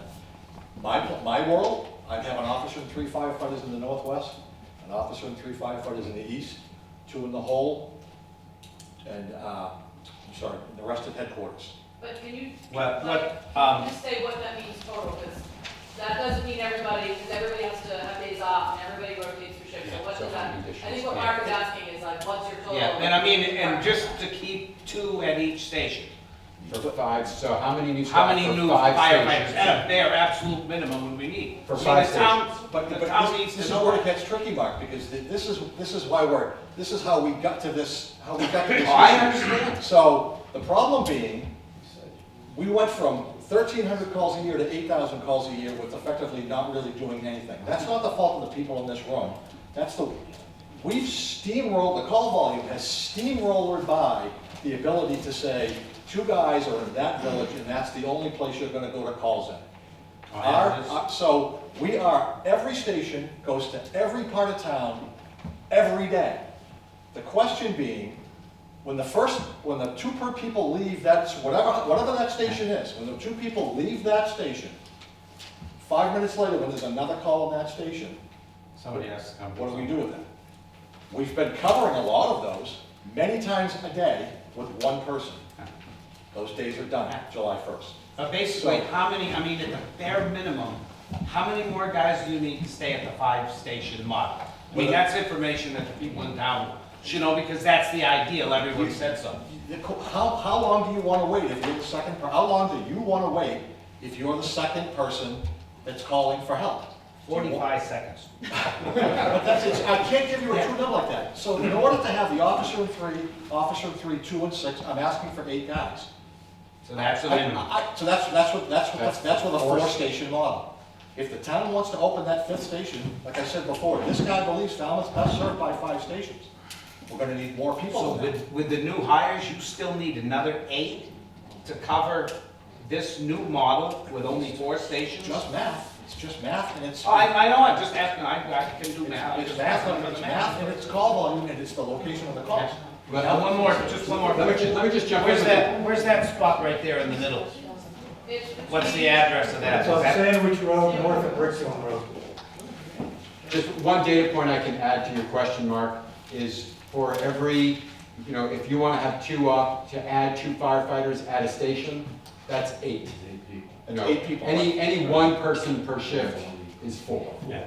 So that doesn't really answer your question, it's just some background. Just one more thing I want to add. I mean, I've been kind of half studying this for 5 or 6 years now. I mean, everybody's known it. But I went to General Steel and spoke to the guy, and I have in my old computer, he sent me 5 pictures of stations that they've sold numerous times, you know, all over the country, you know, a 2-door, a 3-door, and a 4. I mean, you would know more about that than myself, but is that being considered something instead of wasting money on an architect? I mean, just Oh, we're not a even, simple building? We're nowhere near that stage. Yeah. Well, I just suggest that I maybe mean, I don't want to be answer for the considered. town, but we're nowhere near what the stage is gonna look like yet. I thought it looked like it's Hi, thanks. So I kind of feel like we're being told that our expectations are too high. At least maybe that's what I'm feeling like. I'm interested in getting data, sort of big picture data, perhaps from Don, right? About what does a community this size, what should a community this size expect for staffing? I understand it all comes down to staffing. So based on 40 square miles, perhaps? I mean, I understand every place is different. We're not in a city on a grid where you can divide everything up with straight gridded rows when we have a lot of interesting geography here.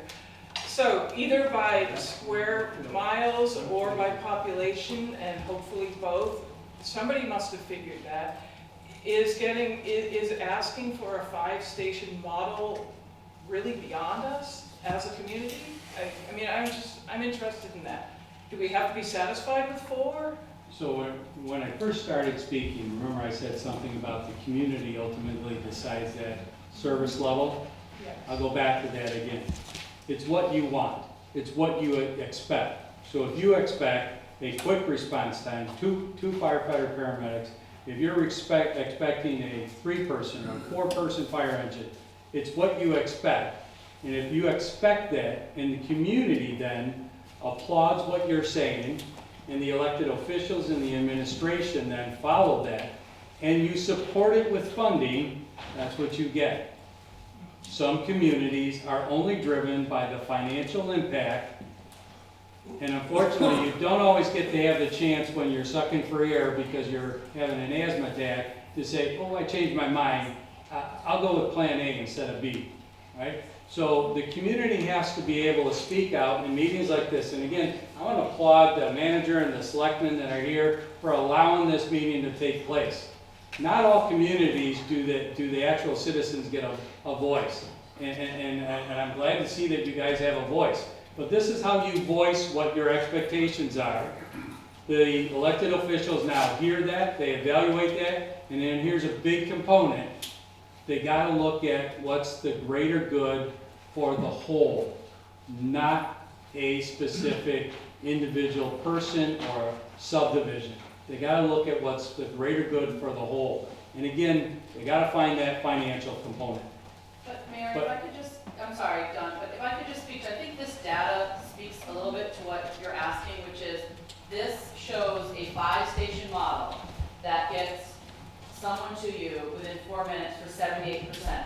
So, I mean, I know we don't know what the norm is, but if we're thinking sort of just practically, 4-minute response time to 78% sounds pretty good to me. That's showing a 5 model. So in other words, that model answers in some way what you're asking, which is that's how we get that response time with 5 stations in those general locations. But it doesn't answer the bigger question of cost because that's going to be dependent on a lot of different things. Correct. The caveat to that is that they're staffed. It does. This takes into account all the data was all of the year-long data for 3 years. It's all of the, you know, all the calls that were made, not in the winter, 365 days for 3 years. So it's looking at the volume, which includes obviously the summer responses, and it's creating this, you know, this printout of where stations should be, which is locating a 5th one, you know, somewhere on Sandwich Road. Yeah, but it didn't include the data on the traffic in the summer on getting to somebody in West Falmouth. That's what you were saying earlier. It doesn't account to the travel times in the summer at all. Okay, so what I said I will get for you is when it was actually calculated, the time of the year and the time of the day. You could input what that is. The data that is here is actually from the National Transportation, Department of Transportation. And they're the ones that establish what the travel times are for different roads. I would imagine they do somewhat of an average there, but I don't know that. I don't want to say that because I don't know it. I can get the time, when the software was said, be it a Wednesday in November versus a Wednesday in July, what the travel time is. Troy? Thank you. First of all, Chief Markowski, outstanding job. This is a real professional effort that's based in data, so I want to commend you on the work that you did. Thank you. Just to give you a little idea of my professional background, I've worked and supervised studies like this in a couple of different communities. I've served as a town manager in a couple of different communities in Massachusetts. I'd like you to ask you to go to slide 18, please.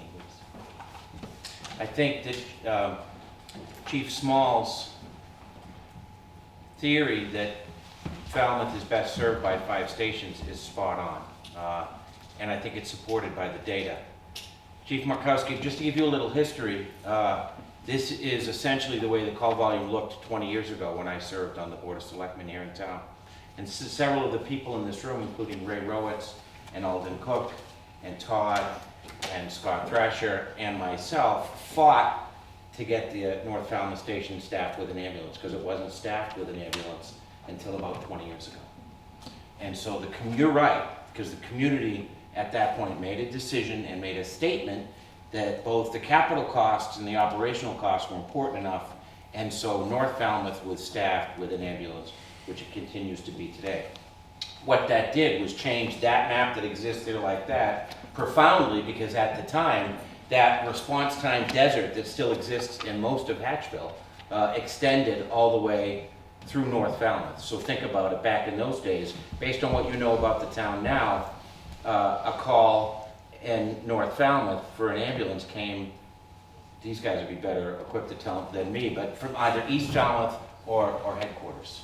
And so we were able as a community to make that impact, to change that response time and improve the quality of life for people in the north and west part of town that now have advanced life support. So my question really is, given that graphic representation of the response time desert, and I believe the NFPA standard for someone in cardiac arrest is around 6 minutes, right? The 4 minute is for a fire response, but for cardiac, the optimal response time, both NFPA and American Heart Association is around 6 minutes, right? And so if we look at the 6 minute response time, that Hatchville area is still a response time desert there.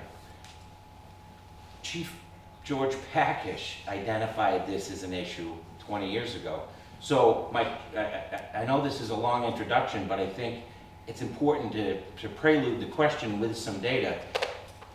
If we believe, and I believe we should, support Chief Small, and for the town meeting members in this room, I will suggest that the fire department is woefully underfunded, and the fact that we have an operational fire station without one of those exhaust systems, which exist in the preponderance of fire stations in the Commonwealth, is unfortunate, bordering on criminal, and we should move to rectify that immediately as a community. But my question is, why do we have a town meeting article then next month that supposes buying a piece of property that we are way far away from identifying in the north and west section of town, if the data itself tells us what George Packish told us 20 years ago, and that's that we should have a 5th station in Hatchville? That's not a question for you, Chief, it's a question for First of Julie. all, that one map that showed a 5th station, Right. that's not Hatchville. But it serves it quickly. Oh, I'm just making a point. But it That's serves. real, well, just bear with me. Well, I well, get a but chance the- to speak? Yeah, but let me, I'm Well, just, that you just asked me a question. I did, but I'll, I'm happy not to speak now. no. I'm trying to create a dialogue here, Julian, and You not. want me to respond? I do, but I'm trying to Okay. give you some history Oh, that you're not aware of. Well, I appreciate your history. I've read the study from years ago, 30-year-old study that talks about Hatchville. But my point is, looking at the actual data, if you go to the map, I believe it's slide 21, that 5th station, interestingly, suggests that the station should not go in Hatchville. It it will assist serving Hatchville, granted, but that station is generally located on Sandwich Road, a bit north of Brickhill. And Hatchville is considerably further north of that, as we all know. So I just want to make that point, because we can keep going back to, this should be in Hatchville, but none of the data shows that. Now, do we all want to improve responses to Hatchville and all other areas that are underserved? Absolutely. And this may be one measure of doing that. Well, but let me just further explain before you cut me off where I was getting. I'll let you ask me a question. I did ask you a question. Sorry. You're making this more difficult than it needs to be. I'm trying to explain to you that back then, the discussion of a Hatchville station was not in Hatchville either, right? Back then, the discussion was to have the station on Thomas Landers Road, really probably in West Falmouth. It was called the Hatchville Station because the primary area of a town that it serviced was Hatchville. Same with this. So just so you understand, when I say a Hatchville station, it primarily serves that area of town that does not have the response time right now. But you didn't answer my question. My question was, the town meeting article suggests the option to purchase a piece of property in the northwest section of town. I have it here in an email that you sent me. So if the lack of response time is indeed, call it what you want to call it, the northeast section of town, so that we don't get into a semantic discussion, would it not make sense, or why is the town meeting article specifying that area of town if we know that where the fifth station needs to be is servicing Hatchville? I'm happy to answer that. Thanks for clarifying that Hatchville concept. When the warrant article was developed, we did not have these study results. We now have preliminary results. And again, the town meeting article merely requests of town meeting if they want to entrust in the Board of Selectmen to make that decision based on the information that selectmen have available at the time. The answer can be yes or no, but we've just generated, this is the first revelation we've had of this data. We didn't have it when the warrant was closed, when town meeting articles were closed. We now have this other information, and it's going to be discussed further, certainly, at the Board of Selectmen meeting going forward. So the one final question, given the fact that we have this data now, does it not make sense to not move forward with that article because it's clear, and it has been for 20 years, where that station needed to be was right where that dot is? I mean, that maybe not your empirical data from McGrath, but some empirical data has existed for 2 decades in this community that that's exactly where the station needs to be. Well, yeah, great question. I think the answer to me is, with modest adjustment, that article still works perfectly. Just need to consider entrusting the selectmen to make a correct decision on behalf of their constituents. And if the data suggests, as it seems to, that a location not exactly in the northwest section makes more sense, then I would expect that the selectmen are going to take that into strong consideration. Would you amend the article? It could be, very easily, as you know. But, I mean, I'll follow the lead of the Board of Selectmen on that. But again, we're generating data, we're working with a consultant, and we operated based on the best information we had at the time, which now seems to be morphing and evolving, which is the kind of thing that you hope to have a process result in. And that's why we appreciate all this input. Somebody who hasn't spoken yet. Yes, sir.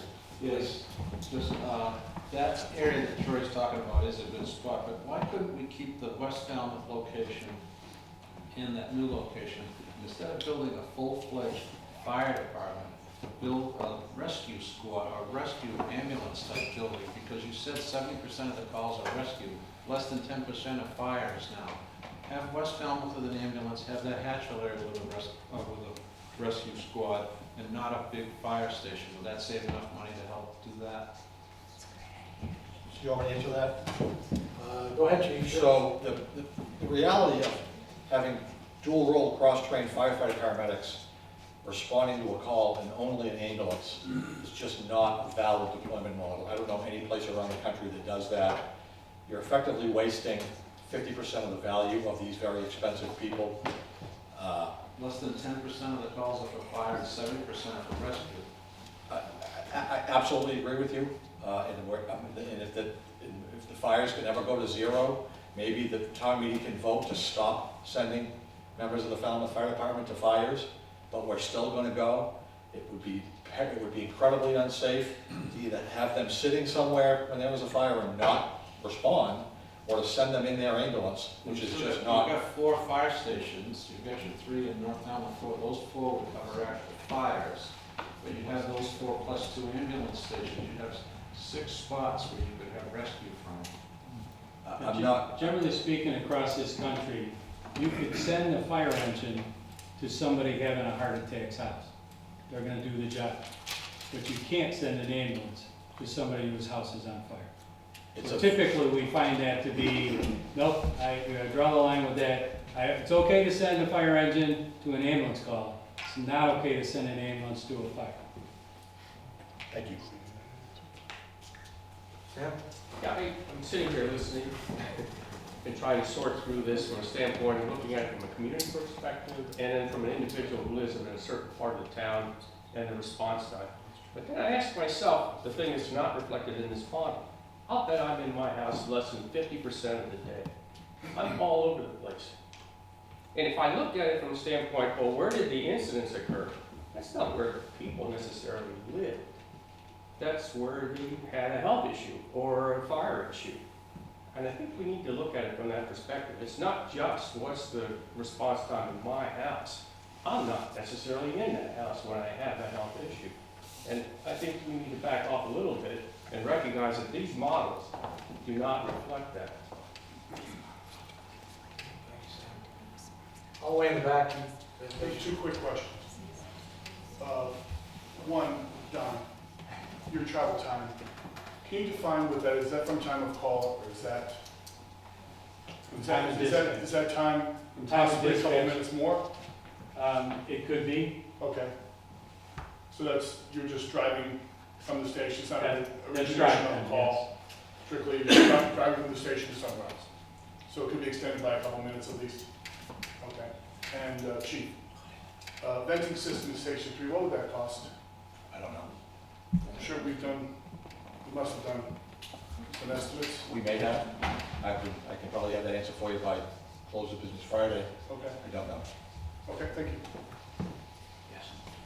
I realize that it's not quite the topic of the meeting, it's really about the location or probable location of a new fire station. But a whole issue of staffing has come up that I at least wasn't aware of, others might not have been either. The change for the staffing of people going to answer the calls. Should we as citizens anticipate that additional staffing requests are going to come before people through the next budget? It sounds as if it's needed. Would it be, should we anticipate that? Well, we haven't completed our budget analysis for the coming fiscal year for April town meeting. We're just embarking on that process, so I can't say for certain exactly what's going to be coming forward. Along those lines, it must have been known that this was going to have a big budget implication. Well, that's one of the reasons that in the past 3 fiscal years, we've added 7 additional full-time positions to the budget with selectmen and town meeting approval. And can we have those numbers, please, Julian, I think the town meeting needs to know how much money does it cost to hire one firefighter and then multiply that by the request for the chief, so we know how much money we're talking about. Please. So the cost of a firefighter, including benefits, is about $85,000 per firefighter. A year. Per year. Yeah. Chief, related to that, what is the budget that you just submitted for callbacks for the year? For overtime? Yeah. That's a really good question. My overtime request is about the same as what it's been in for the last many, many years. This is an operational model that we've never used before. I'm cautiously optimistic that we're going to be turning some overtime back at the end of the year. Depends on how many times that phone rings. That being said, the overtime budget, the overtime dollars that we're going to be, the way we're going to spend overtime come July 1st is vastly different than the way we've ever done it in the past. So the value that you get out of that overtime dollar, right now, the callback is I couldn't explain it to Stephen Hawking. I couldn't. And it's wasteful, it's inefficient, it's dangerous. All of those things are part of one end of this plan to eliminate the one-person responses and to beef up what we start the shift with. So the amount of constant recall that we're gonna do, that we do now 30 times, 40 hours a day, that overtime money is gonna be spent in 10-hour day shifts and 14-hour night shifts, where that person that's getting paid that overtime is assigned to a particular station. So the value in that overtime that's gonna be spent is going to be wildly more valuable. As far as what the number at the end of the year is, I'm curious to see myself. Yeah, I'm just wondering if you could take that, certain percentage of that number, something, and then move that into permanent full-time firefighters, paramedics. So I think the first point you get to, I see where you're going, great question.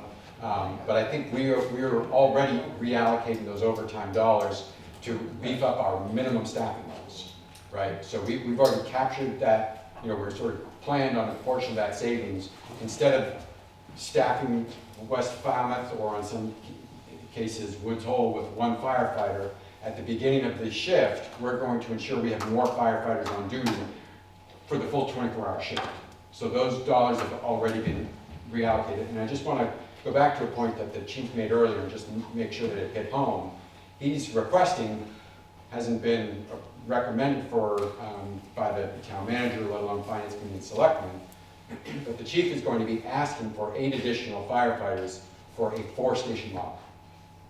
So, and that's again back to this map. If you've only got 4 stations, what's the best way to allocate those 8 firefighters, and it's in those So locations. that's 8 on top of the 7 that are already in. Correct. And then you need 8 more for a 5th station? At the minimum, if you want to have 10. How many guys you want to have in No, them? more like 12. Bob had mentioned something interesting, and that was to have the West Falmouth station and the Hatchville station be rescue stations. And you had written down 5 stations. It's actually 6 stations. And what I was wondering was, is if you have a station that just is rescue, and you just have rescue personnel there, they only go to rescues, does that ease your personnel for the fire trucks? It takes people away from the fire trucks. No, I mean, if they're dedicated EMTs or whatever they are, for just the ambulance. In other words, their job is to utilize the ambulances in those 2 areas. It's a good question. The huge value in an operating system like Falmouth, where everybody in the place is what's called dual role cross-trained. It means we're all firefighters, we're all EMTs and paramedics. If you call 911 and your house is on fire, we get on the fire truck. If you call 911 and you're having a medical call, we come on the ambulance. To take that dual role cross-training away, you're gonna pay them the same amount of money and lose half their value. But you're saying that, what you're saying is that if you're taking that person away, that you can't send them out with one person on the truck. And so what you're in fact doing is, cutting that help in half. You lost me. Can you rephrase that? In other words, if you had the West Falmouth station and the Hatchville station be rescue-only stations, and you had personnel commit to the personnel for those stations, you wouldn't be taking the people from a fire truck. You wouldn't be taking people from an ambulance to work a fire truck. They would have dual purposes in the fact that when they're assigned to a station that has a fire truck, they would use that. When they're at a station, one of the 2 stations that's a rescue station, they would just be EMTs. In other words, But then in the general vicinity of that rescue station, you've got people that are fully trained, capable firefighters, that you're not going to be able to use in that fashion.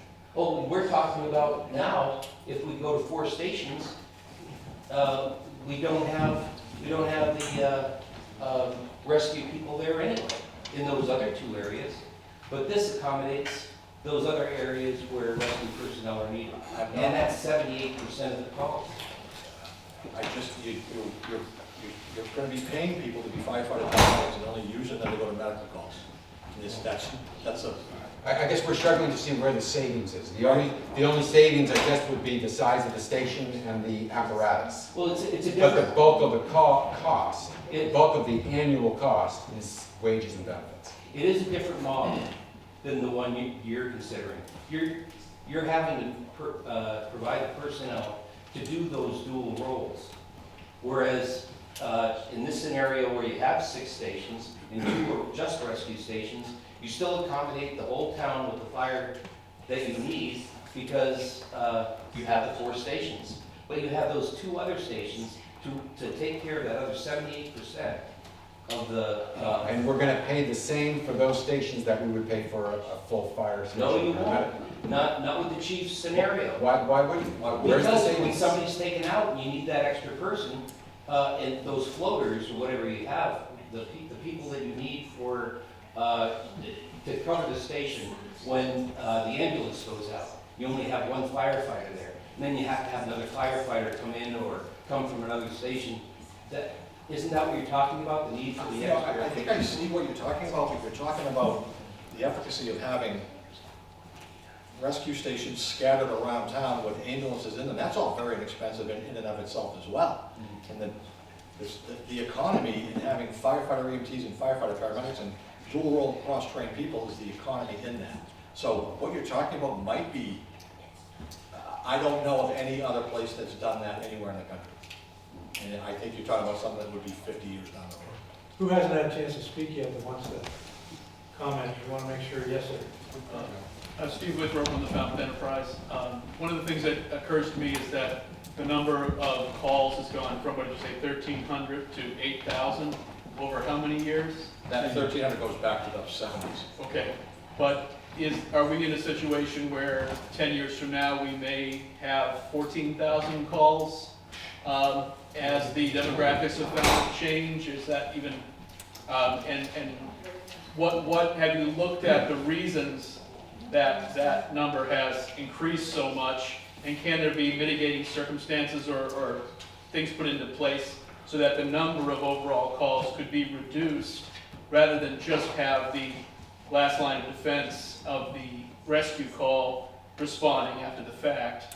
Has there been discussion about that rather than just say, well, this is just the way it is, Falmouth has grown, it's become a more popular place, so here we need more rescue people. I don't hear that in this discussion of what could be done in the earlier stages for prevention or for other things, and even in the planning sense of multifamily, senior assisted living places, that all, I think, factors into the calculus of this. The median age is huge, right? Yeah, so that's a really interesting question. I think the answer is no. We haven't really talked about that directly in this context, but in terms of what are the drivers of the increase in costs, it's age, and it's difficult for us to control our demographics, but that said, there actually is a lot of discussion, not just in Falmouth, but Cape-wide, about the aging of the population and a recognition that we might want to do something about rebalancing and attracting more young folks, young working families, because we need them to work and provide the services that elder folks rely upon. If we were to be successful in that, that might reduce the medical costs somewhat.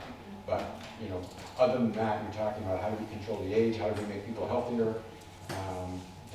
The thing that is probably most realistic to control is structure fires, and those are going to.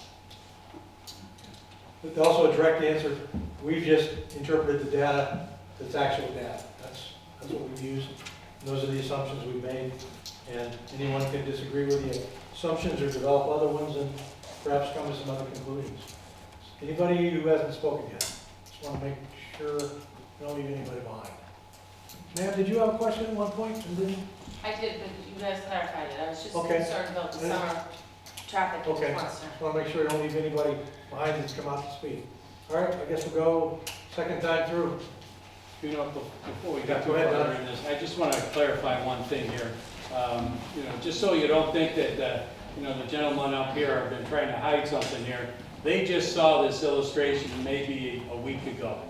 So this illustration is new to them as it's new to you. You know, again, I applaud them for sharing it right away to, you know, so you can see the overall big picture. Just an editorial comment, it's 9:15, and maybe we want to try and wrap up by 9:30. So why don't we, that sounds pretty good to everybody? So I'm just gonna, we'll try and get everybody with a hand up, and I just appeal to you to try and make your questions quick so we can give everybody else a chance to speak the second time. Yes, hi, you, yep, please. Question, in the ideal model, let us say, what's the response time to West Falmouth? The travel time? The response time, how, it's certainly not within 4 minutes. So in this ideal station model for 5 stations, it's 78% of the time. However, I'll note that it doesn't include the West Falmouth. No, I understand, but how long does it take to get to West Falmouth in this? To respond to an emergency in West Falmouth. If I call, let's say I'm having a heart attack, how long do I have to wait? Okay, and this illustration doesn't tell us that. This doesn't tell us that. It's a great question, which we can find the answer to. We don't have it. More than 4 minutes. Ultimately, you know, it's gonna depend on how far south this new, if this station, it's gonna depend on how far south, we can run that down. I'm not the computer guy, but I guess we can. In a combined north and west Falmouth station model, if you say, what is the ultimate? How long will it take? There's your 10-minute model, 100%. Okay, so we're seeing 100% we'll get to all the incidents that have been over the last 3 years in 10 minutes. If you shorten that up by 8 minutes, you're now going to get it at 86% of the time. Is that answering your question? So, and if you move that now to 6 minutes, it's 68% of the time. So I don't have an exact, what is it to here? I'm just saying what the software does is say, of those calls, how many of them are going to get there within 6 minutes, 8 minutes, or 10 minutes? We'll take a look and see what we can find out. This data does include summer. It includes 3 whole years. Summer, winter, fall, spring. All 4 seasons for 3 years. Driving from the North Falmouth station in the eventuality that from to West Falmouth, the center, the geographical center of West Falmouth, it took me 7 minutes, and a minute of that time I added from boots on to wheels rolling out of the station. Okay. So that would have been a 6 minutes response time from North Falmouth to West Falmouth. Yes.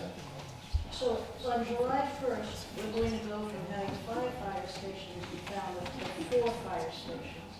We won't get to having 5 fire stations, which would require building a new one until 5 years from now. It's about a 3 to 5 year proposition, correct? Right, so we went 4. And even if we were to add 8 firefighters at town meeting this coming April, we still couldn't put an ambulance in West Falmouth where we don't need that old piece of junk, we need an ambulance. We wouldn't be able to do that even if we voted for 8 more firefighters? The option being having an ambulance-only response in Falmouth is not what it is. Why not? It's unsafe. It's a waste of, you're either gonna have 2 things you're gonna do. You're gonna send an ambulance staffed with firefighters, building fire, put them at unnecessary risk, or you're gonna not send them and waste that resource when you've got a fire. It's far, like what Don had said, I'll repeat that again. You can handle anything in a fire engine that you can handle with an ambulance, for the most part, except driving somebody to the hospital. You cannot handle a fire call with an ambulance. So that option is not on the table. But we're supposed to live without a fire truck there for 5 years anyway. Why couldn't we have an ambulance in the meanwhile and take the end of the hospital? Right, we're not getting a fire truck, so Right. that's out of the question, we're just asking for an ambulance. I think I just answered that. It's not, sending ambulances out to fire is not gonna happen. I just have a question. I think it would be helpful, Chief, or whoever's on board here, if you could show the staffing level now at each station and proposed staffing level at each station in July 2020. That would certainly answer a lot of questions for people. If you've got a station now that has 2 guys in it, in 2020, is it gonna have 4? One is, One is, so one station that has 4 is gonna have 6. it would be very helpful. The busy stations, headquarters in East Falmouth, where the calls are. And then, I know what you're saying, but you're taking away, and this was gonna have nothing. You're doing away and you're boosting up all the other ones. No, but we have to, I know we disagree on this philosophically, John. Yeah? You're losing, that one-man response for 30 years has been nothing. I don't. It's been, You it's were been able to secure- smoke and mirrors. No, I know. So you're losing smoke and mirrors. That's gonna be the hardest thing for people, and it's grossly unsafe for the firefighters. Well, you were able to secure funds to staff Station 2 with 2 men, over and above your normal staffing, with a less percentage of calls than West Falmouth has. Why can't we get another guy, because we have 1% more, even though it's a small amount, than Woods Hole, why can't we, I think if the numbers were laid out, you will see where all the numbers lie, and if we're gonna get 8 more guys, the station's gonna be closed for 5 years. Is the question, why don't we try and do that same thing here on overtime that we've been doing at Woods Hole? However you do it, however you fund it. I mean, I don't know how many guys. Again, what it falls back to though, Todd, is we're talking about, this is such a spider's web. Having who's on first, so we're gonna try and hire 2 guys a day to put there. I don't Maybe they disagree. got, maybe they don't. It's killing the dispatch center. It's a broken business model. It's been unsustainable for a long time. We've talked about this publicly for a very long time, that this day was coming. It's an unsustainable business model, and July 1st, we're gonna switch operating models. I'm gonna keep asking for help, and I'm gonna take the additional help that we get when we get them in sufficient numbers to the northwest area. Whether that's in the current North Falmouth Fire Station while a new fire station is built, I don't know. I don't know that, but at the end, now everybody seems to forget. The building is 90 years old, and the truck that's there is junk. It may not make it till July 1st. And so then, what are we gonna do? I'm not going to put an ambulance in a fire station and put the lives of those people at risk by sending an ambulance out to fire calls. I'm not doing that. I respect where you're coming from. I just think it would be helpful for people to see the numbers and see where they're all gonna go. We understand. It would certainly. We'll see what we can do. If the fire truck is coming from somewhere else anyway, what difference does it make if that piece of apparatus is in West Falmouth happens to be an ambulance? It makes no difference. It does if you're the first guy who pulls up in the fire It ambulance. doesn't, because if you don't have that ambulance there, the fire truck still has to come from somewhere else. I don't think I'm gonna convince you. No. I appreciate your honesty. We have time for a couple. I got one, I still have one. I'm still into this model. Can you go back to the ideal map again? Yeah. So while you're getting there, my question on the ideal map is this assumes, I believe, that if there's a call sort of in the area that the ideal fire stations are located, that you can respond, you can staff it. So you have 2 guys, like right now down in, let's say, Woods Hole, we got our 2 guys down there. If a second call comes in though down in Woods Hole, God help them, they have 2 things go wrong, and so now they need to send another piece of apparatus. That's coming from a different location. And that's true on every site, because you've described it as, you might have an issue in North Falmouth where you're bringing in an apparatus from the main station, or even from East Falmouth. So when you look at the response times in the ideal locations, I would think that the model should include not just the calls that are in your own area, but it should include some fraction of calls that are outside that area, representing the real way the calls are being done, right? So the first call is to your own area, probably, hopefully, but then the next calls are outside. And that would tend to take, I believe, it would tend to take the sites and pull them closer to the geographic center of town.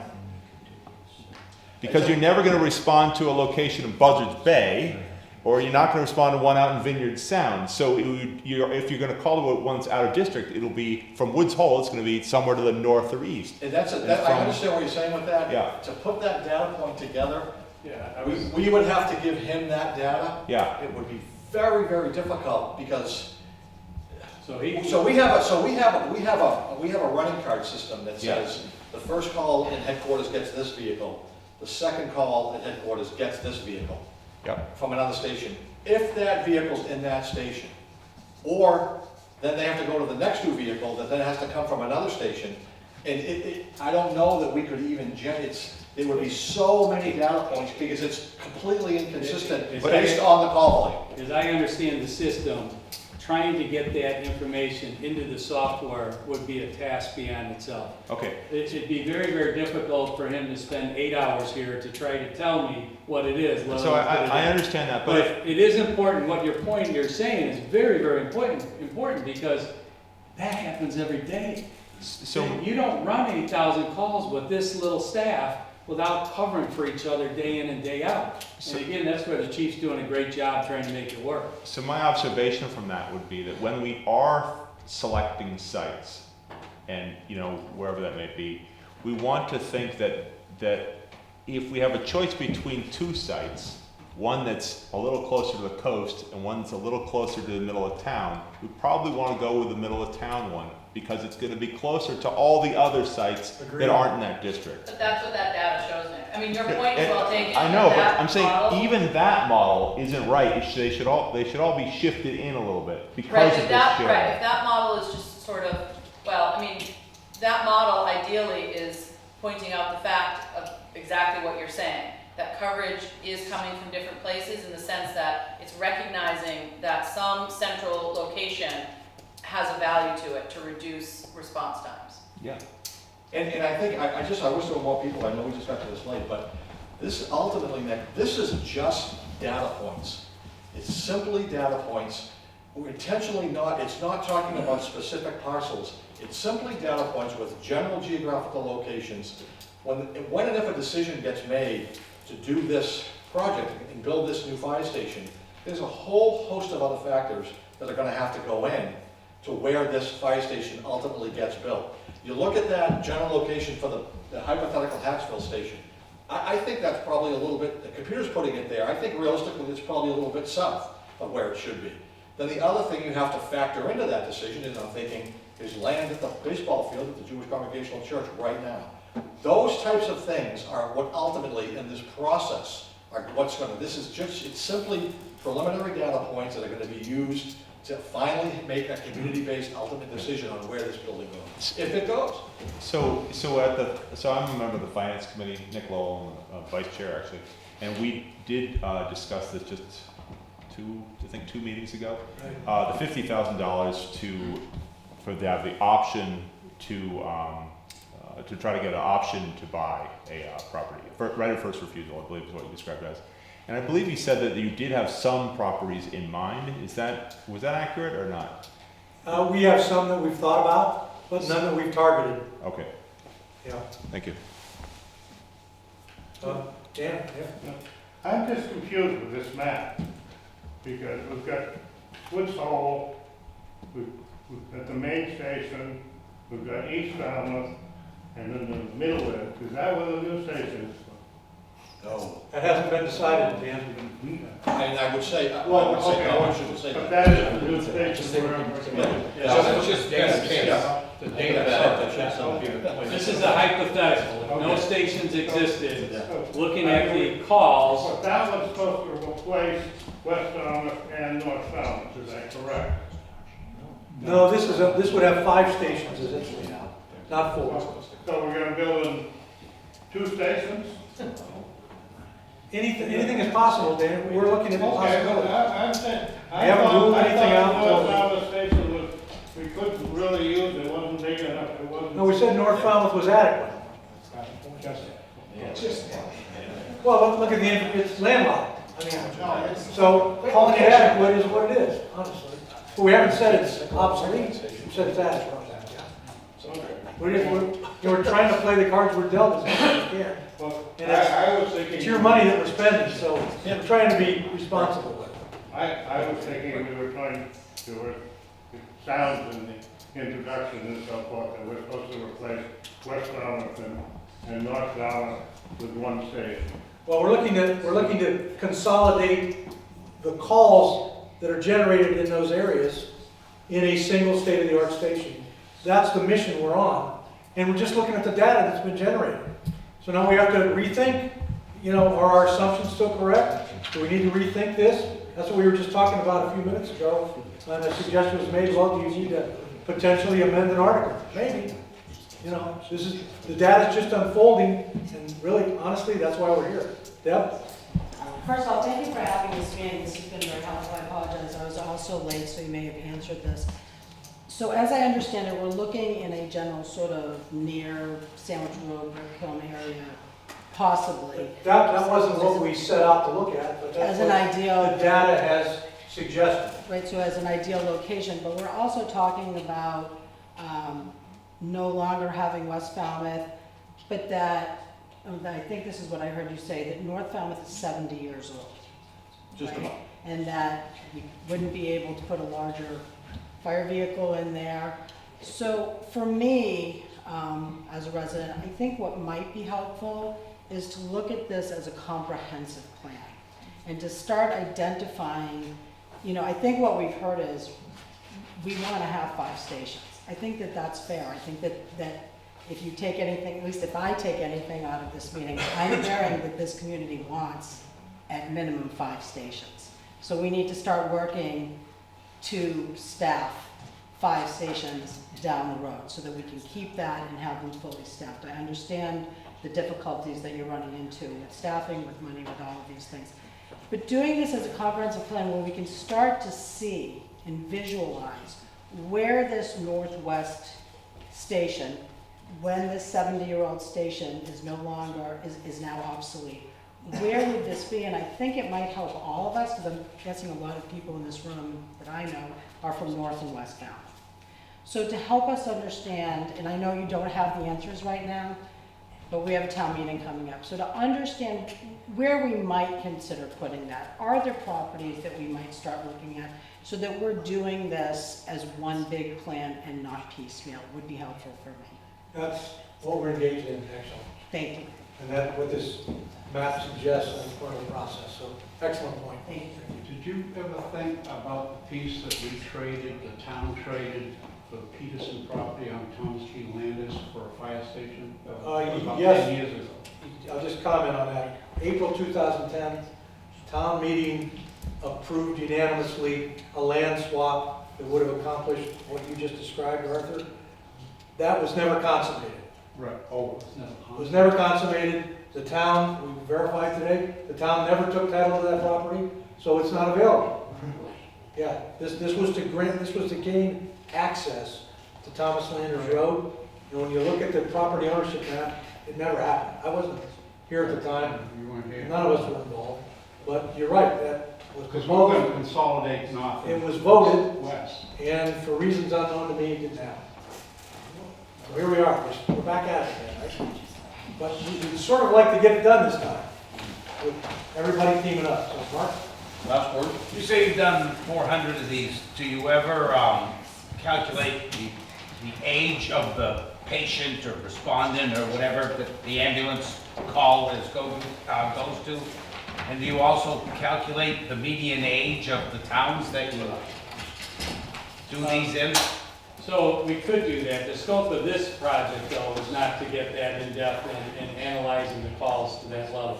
We did look at median age and the medium, some of the demographics that are available, but not all of that is easily accessible. But yeah, we could look at call volumes. That wasn't the scope of this work. I'm sorry, to look at call types. How many? Just to break down the industry-wide or whatever. I mean, yeah, cardiac versus trauma. Versus yeah, well, not even that. I mean, the age. I mean, like older people are 2 or 3 times more likely to be. I would venture to say that the town has more. Oh, I know that than we do. You live here, you know it. You know what your population is aging, or growing young, or whatever you're bringing in. It just is the town knows better what's coming up in the future. You know, when I said that, you know, this is what we'd anticipate in 5 years calls based on a 3.3% increase, or, you know, we had roughly over 11,000 calls in the next 10 years, that's certainly an estimate. Now, if the town turns around and says, you know what, we need a nursing home, we need these multifamilies, and don't forget, we need these other types of buildings over here, and they increase that population, then it throws our numbers right out, because what we do know is where there's people, there'll be calls. More people, more calls. I think it's time to wrap up and thank everyone again for coming. We have a lot of information, we have a lot of things to ponder, and we appreciate very much the very fascinating dialogue and the feedback. And I want to thank our consultant, Don Mikowski, for joining us from Chicago and finding a way to have his plane arrive yesterday during all the challenging weather. So we're glad to have you here, Don. Thank you. And we look forward to this. Next step, as a reminder, we'll be going to the Board of Selectmen and presenting a final report several weeks hence. We've got some additional roll up the sleeves work to do in the meantime. Thank you, everyone. Drive safely, getting back, and hope everybody's power. Thank you.